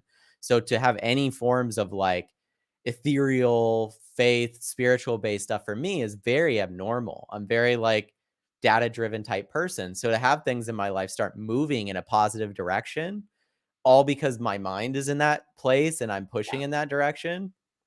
I'm like, exactly. If I would have done this 10 years ago and not been so caught up in what I hadn't done yet, based off of what I thought my own intelligence or capabilities were, which is all bullshit. You know what I mean? It's like you don't know your total capabilities bullshit. until you do shit, right? That's right. And I think that's where the weakest link in the chain that we brought up earlier, humility. Like I'm not going to be good at this the first time I do it. Go into things that way instead of going, I shouldn't do it because I'm going to be bad at it. And I Yeah. think I've watched you, Dad, consistently go, this is something. There was a moment in time where my dad only spoke on stage. I watched him bring in hundreds of thousands of people, make millions of dollars, and he didn't shoot any videos. There was a moment in time where I sat down with my dad after we had shot videos for a couple of years and went, I'm going to click this button and there's going to be people watching you live that you're going to be talking to. And he's like, the hell is this? You know what I mean? Like, I'm like, this is the next step. Right. And I've watched him progress and jump onto that. And now it's like so natural for you to have transitioned from the stage stuff, seeing people, having an immediate reaction to just speaking in front of a camera and Right. knowing that's happening. Yeah. Mhm. And that transition, a lot of people will go, no, I don't do video. I only speak on stage. I like to see the impact that I'm making in real time. So I can't. And then you hop on it and do it as this medium starts to grow. And then you get the messages like we're talking about Right. from people going, this person's not commenting every single time like some of the other people that are following. They're watching in the background and it's making a massive impact in their lives. And those people might never comment ever. And so if you're watching this and you're learning from my dad's story and what he's sharing, it's like do the exact same shit. It does work. I'm sharing it from Mhm. myself too. Like I've watched in my own life as I've started to work more on my positive future and what I want to accomplish and do, as you've shared, Dad, how much that's made an impact. So Yeah, and it's fun. It's just I have this philosophy, a lot of philosophies that we believe in. You sort of mentally in your mind go, okay, so, where did you come up with that? Well, I came up mm, with the philosophies that I live my life about to guide me to where I feel like I can make the biggest impact. And where things change for me in life is when I stop doing them for me. I still see a huge group of people that are like, every word that comes out of their mouth is I. yeah. You know, I'm not getting any results. I'm not, I'm not getting any likes. I'm not getting any free affiliates. I'm not getting anyone buy anything. I. And I have no way to share with you other than my personal story that the second that I stopped thinking about me and no longer giving a shit about me, that I started doing it for others, everything in my life changed. Yeah. And it's And always like keeping yourself there, right? Like yeah, not allowing yourself to switch back to the I, like you said. Like, oh, if I don't get this or I don't get that. And I've watched in my and own it's life and where it's it's a similar. little hypocritical, in a way, because you got to find your own way in life. And so, see, my mind was going to say but then I stopped myself from Mm, saying but, because what I'm yeah, saying is true. And right. so all of a sudden you get to this mindset where, people say, well, if you want true joy and love and happiness in your life, you got to give that to yourself. The whole thing that, when the oxygen mask drops, that you got to put yours on first or you're going to die, and then you can help people next to you. A drowning person is no help to a drowning person. So there's a lot of this balancing that you got to work on yourself and love yourself. And then when you're trying to create something bigger than yourself, it's like I get so much joy and love out of watching smiles on Matt and Hannah's face, and watching, Kyle smile, and watching my wife and Darcy and Amy and my grandsons, Olive and Ryder. I put so much in to watching them smile, and other people that are in the inner circle. The work that we've done with so many people like John Tier and Bill Shoemaker and Melody and I all the mean, people in quirky too. HR. Like it's interesting Yeah. because I'm editing all these shorts and putting them up, and I've got some I'll put up after this, of course, for you guys. But um, yeah, going back through the Mastering the Science of Getting Rich that we did and seeing the shorts that I'm pulling from that, it watching Corky and Yeah. all these people make this transition and then seeing like where they are now, it's so much fun. Like I can't imagine what 10 years will be, you Yeah. know? So Yeah. it's gonna be even better. It is. Absolutely. Do we have time to ask a couple of other types of questions? We can Yeah. ask any questions that you guys want. I have no time limit on this, and I wanted to make sure that people got the right questions, or the answers Yeah. to their questions. Yeah. No, I'm Absolutely. here as long as you guys are. So Okay, good. 'Cause, a couple of other smaller personal questions, which I think are kinda neat to ask, um, both by Bob Johnson. First of all, what are some of your hobbies, Robert? And secondly, what is the reason you wear Hawaiian shirts? Um, I'll answer the second one first. When I really live my life by the principles that I share you guys. And so there was a difficult time in my life when I left my second mentor. And when I left my second mentor, um, I was really lost. I was really, really lost. And because as soon as I left him, there was like having my when I got divorced, from my first wife, it's like everyone comes out of the woodwork to tell you, hey, you know what? She was the worst thing in the world. She was sleeping with everybody. We didn't know how to tell you. And so that same thing happened to me when I left my second mentor, Bill Gould. And everybody came out of the woodwork. It's like, man, we're so glad you're out of the cult, man. It's like, you were drinking the Kool-Aid big time. And I was going, I not only drink the Kool-Aid, I was mixing it, man. And so I know the recipe. And so there was this thing where I was really lost because I didn't realize or didn't know how much information that I learned from him that was really not applicable to actually life and helping others be happy. So I knew I learned a lot of manipulation tactics, and I'll just give you one. He would make us master these. So if someone said, so what position do you see yourself getting started at? And a person said, well, I really don't have any money. That you're supposed to just laugh and ignore them. I really don't have any money. Craig, you're such a crack up. Anyway, what credit card do you want to put that on? And if you ignore people's questions, they go, oh my God, am I just stupid? Or did I say that in my head? Or why is he just ignoring that? And it's like, yeah, I'm an idiot. So here's my credit card. It was these things that I learned where he would put us in contests of any kind of subject like abortion. And then what he would do is pair us up, one being A, one being B, and one had to go for it, one had to go against it. And then you had to switch sides. So it was this constant learning how to find angles and manipulation and stuff. So since I left him, I was going, listen, I don't want anything to do with that. I don't want anything to do with that. So I questioned who I was. And thank God I gave a shout out to this girl named Meg Richardson. I told her about it, and she worked for Hewlett Packard.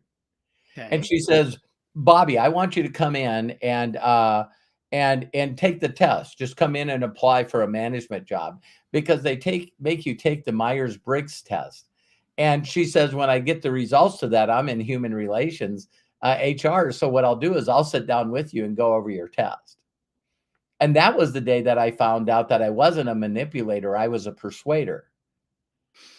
So a persuader is like a coach. They make you run laps. You don't like to do it, but they're really doing it for the benefit of you and them, not just them.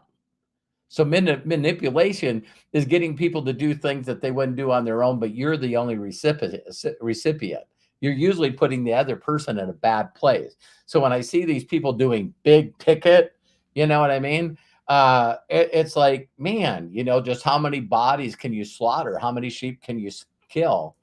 And still believe that you're doing okay. Well, I'm doing it for the money. Yeah, for you, nobody else. Now, I'm not saying everybody's that way. So now I'm okay. And then I get this stupid thought in my head. Is it really? I wonder if there's anybody out in the world that's actually better at this business than my mentor. I wonder. So I'm just going to ask the question of all network marketers. Hey, who's the best you know? Who's the best you know? Who's the greatest of all time? I recently shared that GOAT thing with someone named Rebecca and her partner D, and they didn't even know what the word GOAT was. They're going like, goat. What are you talking about, goat? It's like they really thought the physical goat until I said greatest of all time. And so when I did that, I ran across a gentleman named Don Fala. And I know some of you are going to be really hurt that this wasn't my original idea. But when I did my research on Don Fala, he stood on stage with flowered shirts on. So people think that, oh my God, he's so unique and original. No, this guy had 1 million subscribers underneath him. And he taught I read this book, and it's funny, the ones that make the biggest impact. I read this book, and virtually everything that my mentor taught me in network marketing, this guy doesn't fucking do. So all of you are going, yeah, Robert, this is the way I learned to do it, and I'm going to keep doing it that way, even though I don't get results and I don't have any people in my group. I read this book, realized that I wanted 1 million people in my group, so I stopped doing all the shit my mentor taught me. And some of you are going to say, when? Now! It's like my mind just went nuts. Are you telling me I don't have to do 3-way calls? Are you telling me I don't have to do live presentations? Are you telling me I don't have to do live trainings? Are you telling me I don't have to do all the shit that I hated that didn't duplicate in my previous companies? See, that was a no-brainer for me, including the shirt. So, Bob, I'm sorry that took a long time to answer, but well, let's just talk about the one thing that people don't talk about is when I read that book and Don Fala said, listen, if you're training over an hour, you're talking about shit that doesn't matter. He goes, your training should be so precise to just what they need to do. And if they won't do it, they don't need to learn anymore. It'd be like, again, we use these silly analogies about, you want to make $1 million stacking plastic cups? That would be awesome. Well, what you got to do is you got to go buy official Cup Stacking Association cups and a pad. Matt, do they make them? Yeah, they do. I went and got one. We've done it. We were doing it as a family when it was. I was going, this is going to be a perfect analogy. This kid makes $1 million by being on McDonald's and edible eggs because he stacks plastic cups. So I bought the official cups, the timing mat, and me and Matt and Kyle and Darce and Terry, we all stacked plastic cups and got really good at it. And so, that was a little deal. So in the midst of saying what I just said right now, it's like all of a sudden, it's like people go, a question. Yeah. I was on the internet and I seen this guy has a course for stacking plastic cups. Oh, is he the one that won the Guinness Book World Records for the fastest doing it? I don't know. Don't listen to him. It's like, oh my God. If there's anything that is my pet peeve, and Matt knows this, is everyone would rather learn from people that are not documented. It's like there's got to be something fucked up in people's thinking. And I do know what it is. God just told me what it is. You don't believe that you're enough to learn from people that are the best. There's something fucked up in your thinking where you'd rather listen to amateurs instead of professionals.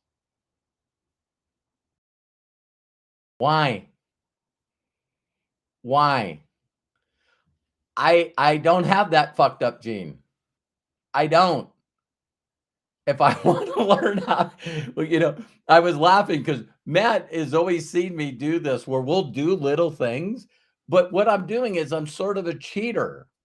See, I'll find the best person that's doing anything that we're doing, and they don't know that I go learn from them and I practice, and then I say, you know what we should do? What? Let's go do this. And all I need to know is that much more than they do. Yeah, I mean, it was funny. All of a sudden, when you got the pool table and then you got the darts, all of a sudden the pool and the darts started to become. He started watching videos on pool and darts, and I'm like, "What are you doing here?" and just a heartbeat away from hiring somebody. This is what my wife watched me do every day. She's going, "Where are you going?" I just have to spend 5-10 minutes up there on the dartboard. And since we brought that up, there was a world championship that just was won last weekend. And darts? Yeah. And darts, you guys can look it up. It was the first time in competition that the guy that won the championship threw 9 darts to get 501. I saw a video on that recently. So, hundreds of thousands of people, guy my size, drinking beer, thump, triple 20, thump, triple 20, thump, triple 20, 180. And you hear 100,000 people, ah! And it's like watching someone bowl a 300. They make it so complex for the professionals now, Matt, that your last dart has to be a double number. Oh man. So you not only, so they took, I mean, they're pros. They took 301 to 501 points.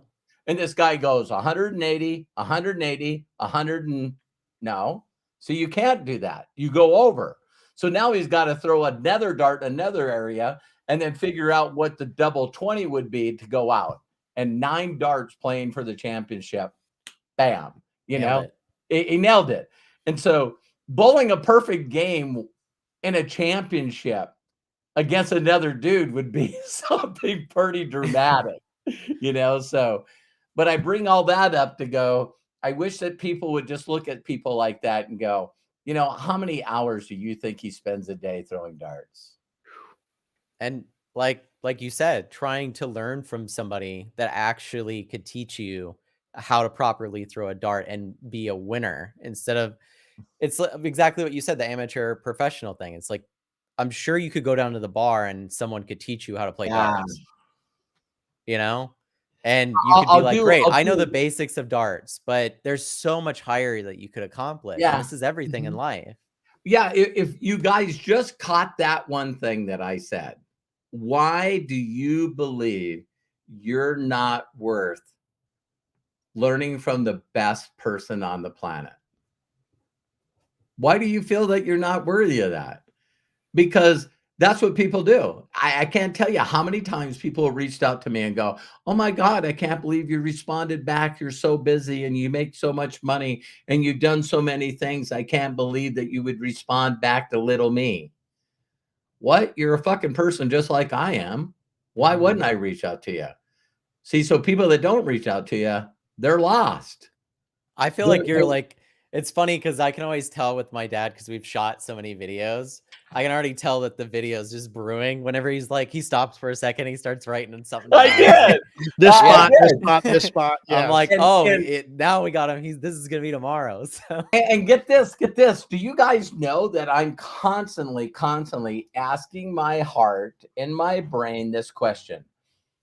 How can I make this more duplicatable? How can I teach this quicker? How can I get people faster results? And was my study where, you know, I'm asking all the biggest network marketers on the planet. So, hey, just between you and I, who's the greatest of all time in network marketing?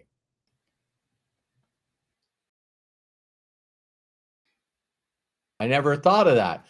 Dude, that's a fucking problem. So, Matt and Kyle, you guys already heard the story where I picked what I thought was the best guy to teach them martial arts. Then I take them to tournaments and been told by people that are experts that my sons are learning the wrong shit. So then I do my due diligence. Unfortunately, and fortunately, the guy lived in Rapid City, South Dakota, quite a ways from Billings, Montana. But I still seek him out and get my sons in front of him. When my sons started competing, I got them every video and DVD that I could find on a guy named Steven Lopez. Why? Because Steven Lopez was a 2-time gold medal winner in the U.S. Olympics for Taekwondo. I did not want my sons fucking learning from fucking anybody else. It was another thing about that too is that like funny thing about it, we actually sold Steven Lopez a website, if you remember, and I built it for him. So what ended up happening is you actually didn't buy anything. We had a communication with the Lopez family and they gave us all of the DVDs and all the training and stuff for free because my dad had already reached out and started a communication with this guy from the Olympics. You know, he'd won 2 gold medals for Taekwondo for sparring. And so we already had that communication. Then I was already working with my dad. I don't even remember how old I was, maybe 12 or 13 or something like that. And it was like, oh, he doesn't have a website. Here's our in. Like we can build him a website. And so, yeah, it was so get really this cool relationship to have. Since I had that relationship with Steven Lopez, because I reached out to him because I told him I admired him and I wanted him to teach my sons. Then the Big Sky Games came for Yep. qualifications for the Junior Olympics. So he comes, carries the torch for the Big Sky Montana Games. He's from Texas.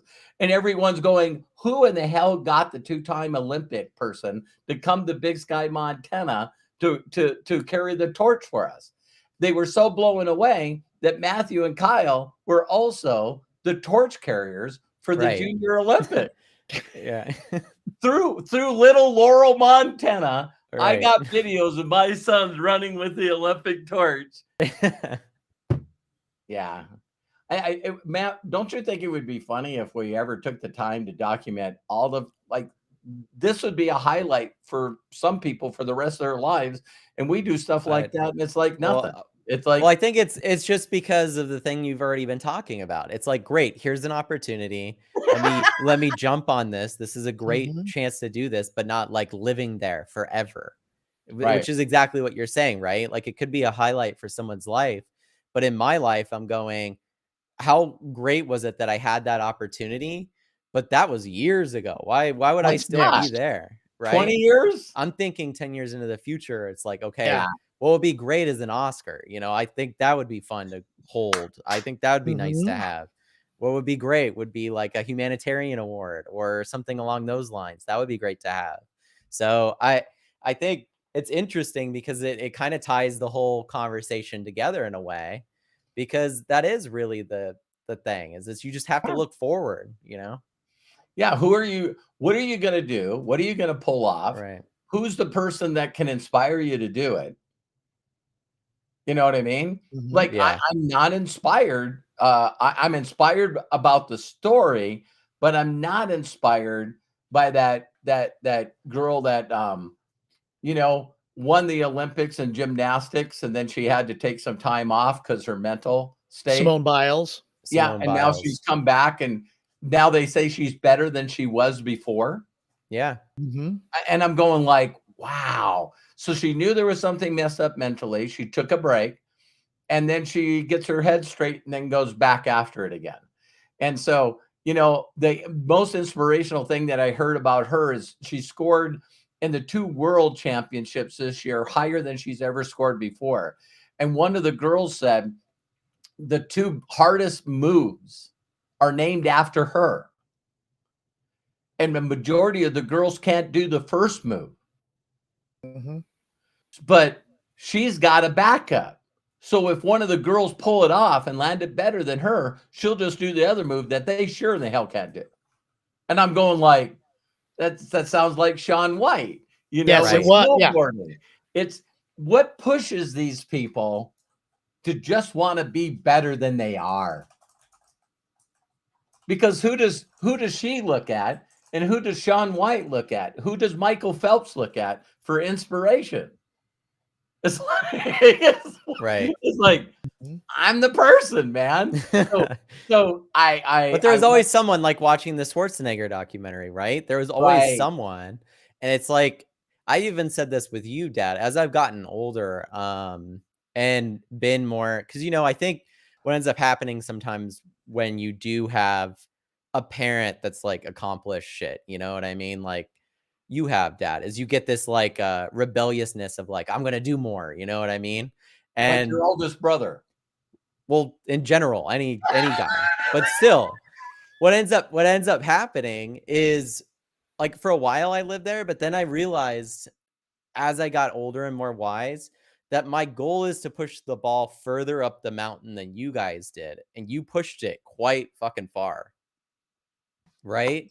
And so instead of going, no, I'm going to start from scratch and push my own boulder up, you know, I got to be a self-made person or whatever. I got to forget all the knowledge my dad and mom taught me, because then I would be giving them credit for my success. It's like, no, that I think a lot of people get stuck in that spot. It's not just a parent thing, but in general, right? They want to be like self-made in a way, as if any person is. I have some very close leaders that are probably watching this live or recorded. People that I love, that I consider in my inner circle, that mentally and spiritually, they'd rather do something different to prove a fucking point, then do what I did. See, I want to learn from the best mentors in the world, and then I want to give them praise and recognition because I stood on their shoulders. I wanted to take what they taught me, and I want them to think, wow, that was one of the best fucking students I had. That was one of the best students that I had.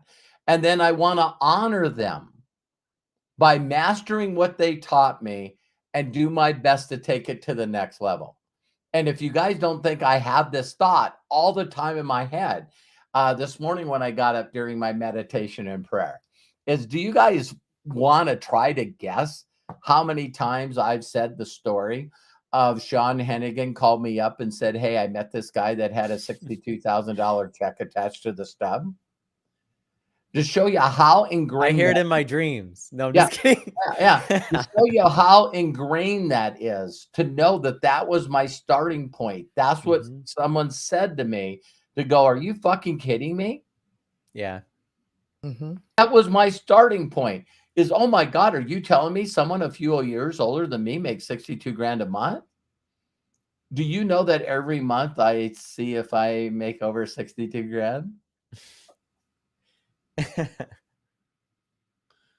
Because if I tell that story and then I show you my back office and it's more than 62 grand, I'm carrying on the legacy. Yeah.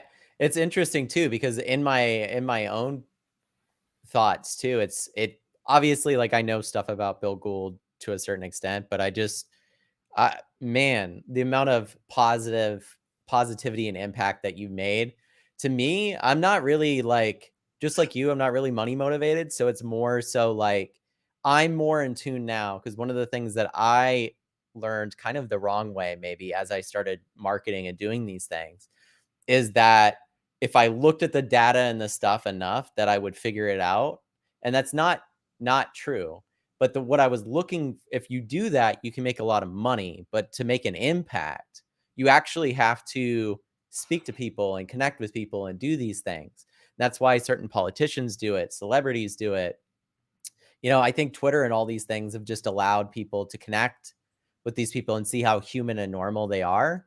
And it's funny because the ones that are not and don't act like they are, we all, like, laugh behind their backs and don't take them seriously, because we know that's not the case. It's like, as where there are certain celebrities that are like, they're making fun of their spouse or whatever, and it's like, well, yeah, that's what me and my wife do, right? So yeah, it's we live in a pretty, even though people are supposed to be authentic, which, believe it or not, was the #1 word for the year 2023. Authentic. Yes, authentic in the dictionary. Yeah. So in the midst of all of this, we're supposed to find who we are. We're supposed to be authentic. We're supposed to be vulnerable, and be as transparent as we can.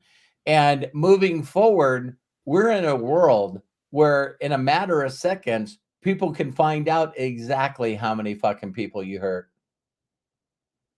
They'll dedicate their lives to doing blogs about you. Yeah, I mean, you could cure malaria or do whatever. It really doesn't matter. Like, I think that's one of the interesting things to, like, take it. You brought up a good point, Dad, to take it away from, like, giving a fuck about what other people care about, what you're doing or what you're not doing. Right. I think if you put your mind in the right space, like you have, Dad, and you're like, this is the positive impact I want to make. And this is probably the biggest thing I've learned in my adulthood from you. It's, if I put my mind in the right space and my heart in the right space and push in that direction, that positive and great things will happen inevitably. And it took me a long fucking time to figure that out. That's kind of where I was going with the data shit earlier, where it's like, it took me a while to realize that if I just put my heart and mind and energy in the right place and continue to push in that direction, that great things will happen. Yeah. It's so hard to, like, get, though. It's interesting. It is because we already know what the rest of the world thinks based on the data. The rest of the world is they don't have any inspiration. They don't have any hope. They don't believe in themselves. They don't think that they're worthy. They don't think that they're enough.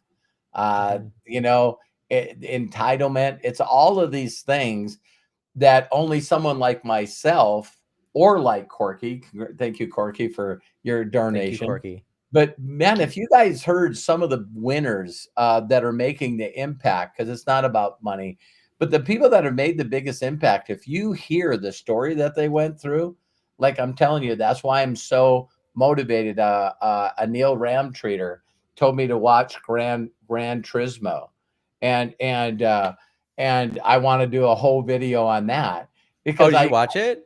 oh my God, pump It me, pump me up, Did you man. think that it was really well directed? Did you like how the filmmaking was as well? Was it, like, well done? In my opinion, yeah. So you think the director is probably pretty good, right? Yeah.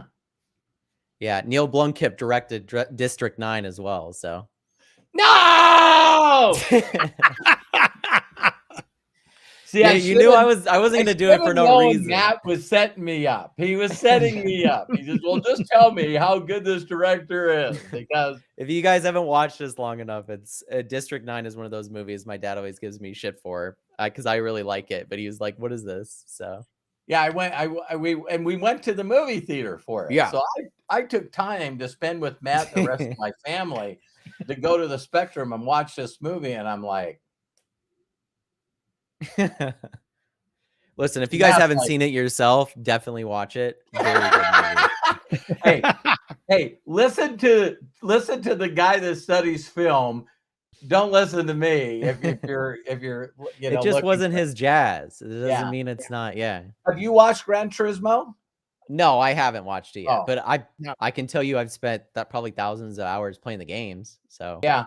But as you I know, grew up. I was so inspired by that movie. It's like it's a really a great Mhm. hero's journey story. Oh my God. Oh my God. Because the guy in the movie, not giving anything away, but he was a professional soccer player, which of course everywhere else they call football. And so his dad was, and so his oldest son is following his path, and his other son is sitting in front of a computer. Mm. So it starts out where, hey, you know, me and Kyle are going to go around and go outside and kick the soccer ball around, the football around. No, I'm going to be right here in front of my computer. And it's like, you don't go to school, you're not going to college, you're sitting in front of your computer. You know, and there's even a part in the middle of it that, you know, he works at the railroad, his father does. Mhm. So he forces him to come to the railroad and work with him. And he's Yeah. like, I don't understand the point that you're making. And he says, I'm telling you right now, if you don't get educated, this is where you're fucking working. So I Mm. just thought I'd show you a couple days. And he Wow. like throws his gloves down and goes, I'm out of here. And so Yeah, you got well, to watch the it's rest of the movie yeah. because I've heard good things about it. The it's really interesting too because there's so many movies out there where you have that. And one of those things too about like the whole gaming thing that's funny. I saw 2 days ago or something. How many people here know who Ninja is? He's like one of the biggest Twitch streamers like of all time, right? Yep. Fortnite. Maybe you guys don't know. We're Anyway, his we're career, your age, yeah, Matt. his career was like up and up and up until to the point where when the New York Times Square ball was dropping, he was one of the hosts. That's how popular he was a few years ago. Like Wow. everybody knew about him, right? And then he kind of fell off for a long time. And he just recently like came back and started streaming again. And he leaked or whatever, posted how much money he made off ads on Twitch one day. That one day that he came back streaming, and it was $84,000. And then you ask yourself, his parents probably thought it was a waste of time, Totally. Yeah. you know? But it's like crazy Well, because you're bringing up Gran Turismo. The movie's about a kid that excels at video games and ends up racing in real life based off that experience. Ready Player One is another one that's similar. Or Yeah, when Matt started telling me that there was these EA Sports and Oh, how yeah. big they were, and then I'm going, this is stupid. Then Matt knows how to get to me. He's going, well, Mark Cuban owns a couple of teams, and it's Oh like, yeah, wait a esports stuff. Yeah.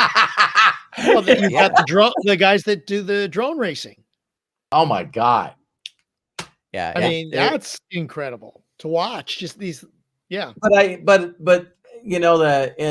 in interviewing me, it's like I don't understand again, why would you learn from amateurs? A person can't take you to a Mhm. place they haven't been. And so still to this day, it's not that I want to do what they're doing, but I can learn from everyone. I love where Jim Rohn used to say this. He said, listen, why don't you take some of the most broke, miserable people that out for dinner and just ask them what the hell they're doing, and then don't fucking do that. You know what I mean? yeah. No, I love that scene. If you guys watch The Office, the Dwight scene, such a Dwayne? perfect. No, it's Dwight, but just this perfect scene where he's like, I just think of someone that was stupid, and I would think of what they would do, and I just do not do that thing. Yeah, what are they So doing? Craig, did Do you the have opposite. Craig, did you have any personal thing you wanted to ask me? Robert, I mean, you and I have been together for so long, and I really don't, because a lot of times I do ask Yeah, when you the do. time is. And I mean, what I've enjoyed more about today is not so much my interaction, is you and Matt, because Matt has seen you transform. He knows where And the bodies are. He you know definitely. exactly. He knows. And Isn't it's that alone a pretty stupid statement? Well, I think it's funny just because Yeah. there's this in between of like how severe things are. We've talked about the shit I like, right? So that's right up Mhm. my alley. It's like those types of sayings is something I'd put in a script, and then there wouldn't be any bodies, but it'd be something that made you think that there might be. And it's Well, like, yeah. That phrase, yeah. if I look at my whole Like he wouldn't hurt entire, a fly. yeah, when I look at my, entrepreneurial life, let's just put it that way. And I try to think of, some of the biggest mistakes that I've made in my entrepreneurial life. Every one of them, because of the way I think and the way and who I am, all have silver linings. Every frickin' one of them. And not that I ever one day said, oh, when Thomas Edison figured out 10,000 ways that it don't work. I just know that through my childhood and the way I was raised and the stuff that I had to go through, is it really quickly got me to think, I don't give a shit what other people think about me. I really don't fucking care. And then there was this little part of me that I don't know if everyone will recognize or understand watching this live or recorded, but there is a little bit of me that if you wronged me or did something, said something, did something to me, there is this little part of me that just wants you to, every time you think of me and you go on Google, you go, motherfucker. That No, it's that Yeah. I just keep going to the next level and the next level Mhm. and making a bigger impact and helping more people and doing more things. I not that that's a motivator, but I just always sort of had that in my mind that, there's owners that didn't treat me right, companies that didn't treat me right. And even if it's made up in my mind, that they go to Chat GPT and put in Robert Hollis and go, shit. And I just want to keep, it's funny. If any of you guys haven't done that, you should. yeah, we just want to keep doing that level. And it's like again, we always talk about, one day I'm going to make sure this person looks and regrets not having me in their group or in that company. But bottom line, if I would have stayed there and everything would have went the way I wanted it to, I wouldn't be where I am. Yeah. That's It's right. like I would have been sort of frozen in time. So I go back and look at the people that are still in the place that I left. It's like me and Mark Casetta was talking about this. So, my mentor had 25 roundtable members and 7 nights of the roundtable. Where the fuck are they? You know what I mean? So maybe that was their last. They were like, okay, we're done. Yeah. So maybe they weren't. it takes yeah. a little bit of personal development and working on yourself to achieve something more than your mentor did. You know what I mean? It takes a little bit. He's not an author. He doesn't have a YouTube channel. Well, yeah. Okay. And from everything you've shared with me, thank God. No, I'm just kidding. Yeah. What if it's like that's the whole thing is, what if my first wife treated me the way that I should have been treated? Then Matt's not here. Yeah, What if I didn't hire this programmer that did some awful things, and then Matt wouldn't be married for 9 years? No, yeah. It's like, so you constantly look at these things where you the go domino effect, the butterfly effect, right? It's like if I did this, what would have happened? The timeline principle. Yeah, I love like in stories that play around with that, Dad, where it's like, okay, if you really went back and had things the way that you want, you'd be so surprised that the outcome would not be what you expected nor what you wanted. That we live so much like in what we want that we don't really I don't know, we don't really think so much about the path to get there, like who will be when we get there. It's more so like, like when I heard to be there. when I heard a guy Thank you, Diane, by the way, for the donation. Yes. Oh, thank you, Diane. When I heard that Josh and Jenna had made a decision to bring in a guy that I used to train with, Mark Casetta, and my whole thoughts were, well, why wouldn't they hire me to be the head trainer? And then I go, well, because I don't want that job. I've had that job. And so I just want to do what I do and help people the way I do.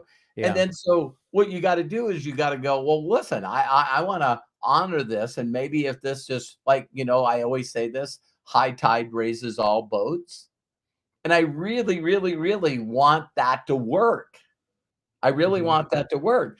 And then you go a year later and you see where the world is sort of went, no, I don't want to sit for 3 days learning about network marketing. Well, then what if I would have got the job? Yeah. Because I don't think it was the trainer. I think it's the attitude of people nowadays. Yeah, things have changed. I just really, truly believe that people are not interested in learning stuff that doesn't get you a result because of going back. I just believe people mentally right now need instant gratification. They need the likes, they need the hearts, they need the comments, and their whole life is wrapped around other people's opinion and needing instant gratification. And that's why my training has changed. It's like for the inner circle tomorrow, or maybe even also with the Ask Me Anything on Saturday. It's like I can't wait to show you guys a short video that's gonna freak you guys all out. It's the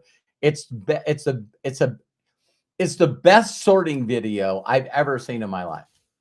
So I've talked about people in people in New York Central Park giving away money, and you got the 4 different kinds of people. And we've talked about a lot of different things, guy trying to give away a gold coin worth $1,300 for $5 for a Starbucks coffee. There's a lot of these things out there that are incredible sorting. But when you see me talk about this person, I will leave it for the inner circle people tomorrow. Okay. It's like when people see this, the guy doesn't say anything. So it's even better than the hug guy. You know what I mean? The blindfolded hug guy that just holds a sign up and says, I know it's Mother's Day. And if you would like to share your story with me because you miss her, I'm here. Yeah. Wow. So these guys have to keep coming up with more creative ways of doing stuff. Mhm. And yeah, I'll share that sorting tomorrow, because I think that when people see that sees what this guy does and how fast he sorts, I think it's going to blow your mind when he doesn't say anything. I'm excited to see it. I was gonna say, Yes, looking forward to it.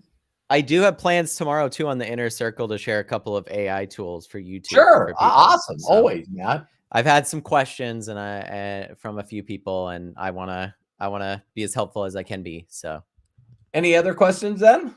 no, I just thought this was Yep. great, Dad. Thank you so much for being open to it. You know, I know we Exactly. did our interviews first and we kicked around doing an interview for you, and I'm so glad you brought up doing it, because I think this, it was better than my interview, but I'm gonna say that. So I don't think so. I don't think so. It's like I believe that if we really did a poll, I think that people learn from everyone if they're open to, oh yeah. if they're that is the point right there. Is I'll leave this on this note. It's that my mentors even taught me how to learn. Okay. So what they said to me is that I want you to imagine that, you got this guard that stands guard at every thought that goes into your mind.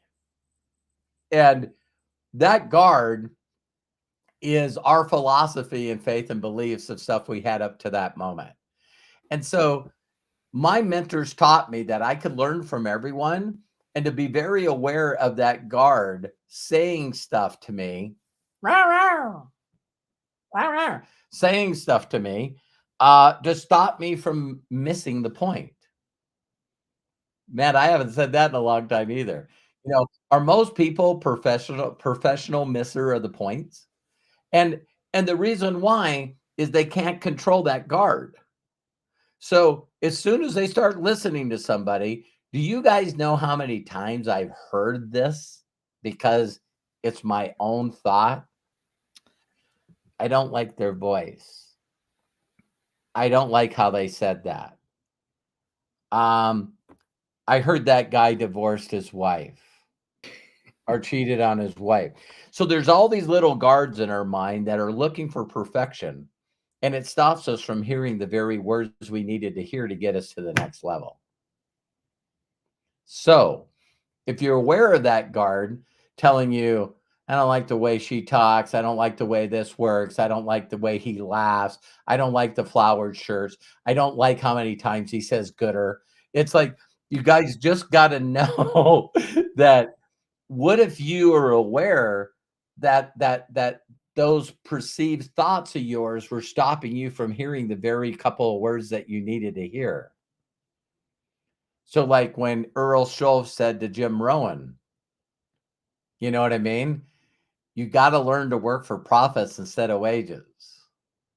See, something like that can just, I don't get it. I don't like the way he's talking.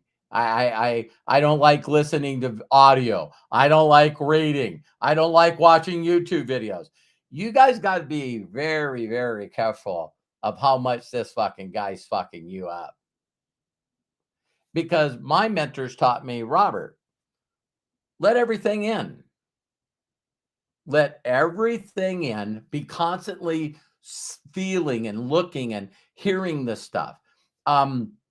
That's why I don't like taking notes. I want to record it so I can take notes on my second or third time through. Right? So I let all the information in. And then I get to struggle with this person on whether or not that's true or not. See what I mean? But I allowed everything in, and now I get to go back and the guy says, listen, your job is ABC. Always be closing. Take their fucking legs out. I'm breaking necks and casting checks. And I'm going, I'm not okay with that. That's not going to stop me from hearing the point. Like my mentor said to me, it's like, so why do you need money? See, that was a significant emotional event for me. I'm like, this guy can't be serious with this stupid fucking question here. What do you mean? Why do I need money? Food, shelter, transportation, insurance. It's important to make money. Oh, okay, I get it. So then why? So like Matt set me up. Do you really like that director? You know what I mean? It's like it's moving chess moves ahead where all of a sudden he said, well, then who told you that you needed a job to make money? See, because a lot of people that met my second mentor, he turned everybody off. He turned everybody off. But my first mentor taught me the first lesson of learning how to learn. So this guy showing up with alligator shoes and dressed to the nines and, has all these cars. I see people do it with me all the time. It's like, listen, all this guy gives a shit about is for money. Look at his cars, look at his shoes, look at his, yeah, but I'm not going to stop him. I'm not going to stop him from giving me the fucking golden nuggets I need at this time in my life. So that's another thing that I think when you guys said you were going to ask me questions, it's like, man, I'm looking for the advantages in every person I'm listening to. I'm like, I want another nugget. I want another diamond. I want another thing from other people so I can put together this puzzle that I have for my life to get to the next spot. So when I talk about Alex, a lot of you might look at Alex's stuff and say, this has nothing to do with what we're doing. I don't hear it that way. I'm listening. I'm listening to stuff and a different perception, just like Gary V. When I first heard Gary V, I was like, this guy's a little off his rocker. You know what I mean? And the stuff that he's doing is not applying to me, does it?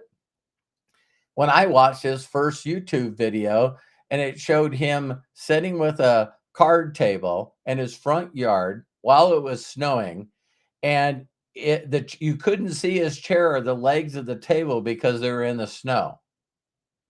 All you could see was the top of the card table, him in an Air Force parka with a beanie, a Jets beanie pulled around his ear, doing a YouTube video on certain wines that are better in the winter. And like Bob Johnson says, yeah, I do have a great retention.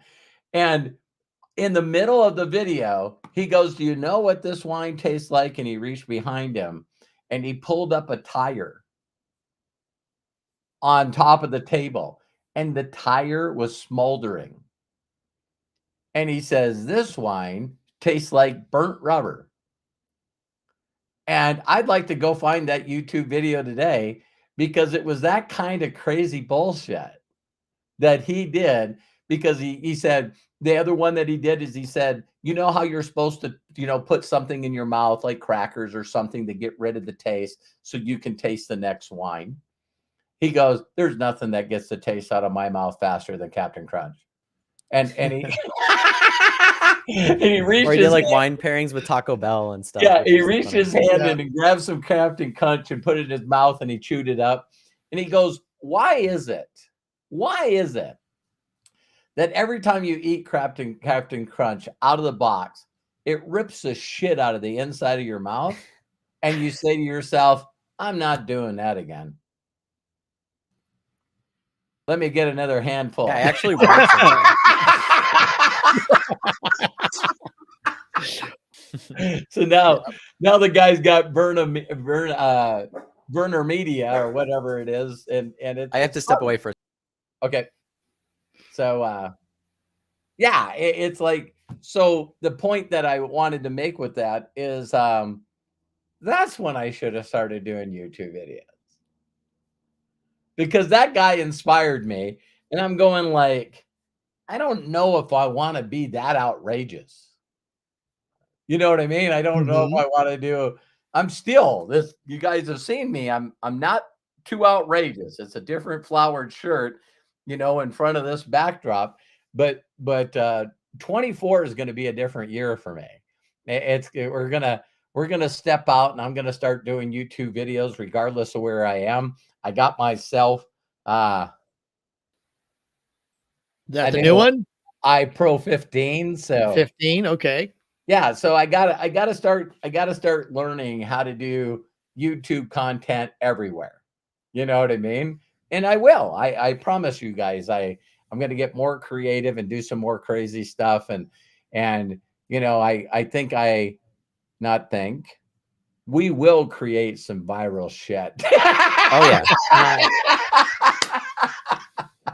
That's my challenge for 2024. We will create some viral shit. And everybody heard that.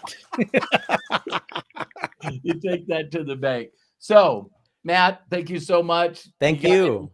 Nothing else? No, the repair people just showed up. So I just think that this was amazing. I love and appreciate you guys. Thank you so much. Thank you, Craig. Thank you, Dad. You guys. Thank you. Well, ladies and gentlemen, thank you for taking time out of your busy schedule to join us. What a great time learning a little more about Robert. I mean, Robert, thank you for opening up even more for us. And you can, of course, follow Robert at roberthollis.com. Also on YouTube at roberthollis.com/YouTube, on Instagram at instagram.com/official Robert Hollis, and on TikTok at tiktok.com/@real Robert Hollis. Please don't forget to like and share this video on YouTube and share it with others. It will help our grow our community and reach those with ears to hear. Our schedule typically is Sunday through Friday, noon Pacific, 12 p.m. Pacific, with Robert's everyday going lives. Messages given to everybody what Robert is feeling. And as he just said a little while ago, those downloads he gets, and he's been getting some great downloads lately. Bless you, Robert. Thank you so much for sharing that with us. Saturday, we have our Ask Me Anything, where you get to ask any question that you want of Robert online. Very, very simple to do. Just join us on our YouTube channel Saturdays starting at noon Pacific. Then there's this podcast that we have here. How do you know that? Every Wednesday starting at 1 p.m. Pacific. And then if you're part of the Inner Circle, which you can do by going to roberthollis.com/join or clicking that button that's right down below this video here on YouTube, the join button. You get more content, even more in-depth content, and you become part of our exclusive Inner Circle group. You have to be part of the Inner Circle in order to join us there. Thank you. And I guess, shout out to Matt. Bless you, my friend. Thank you so very much. He's our executive producer here. Of course, Robert. And thank you for joining us today. Please be good to yourselves. Be cash. And bye-bye. Thank you, everybody. See you tomorrow for all the Inner Circle members. Thanks, everybody. Love and appreciate you guys. Thank you very much, Matt and Craig.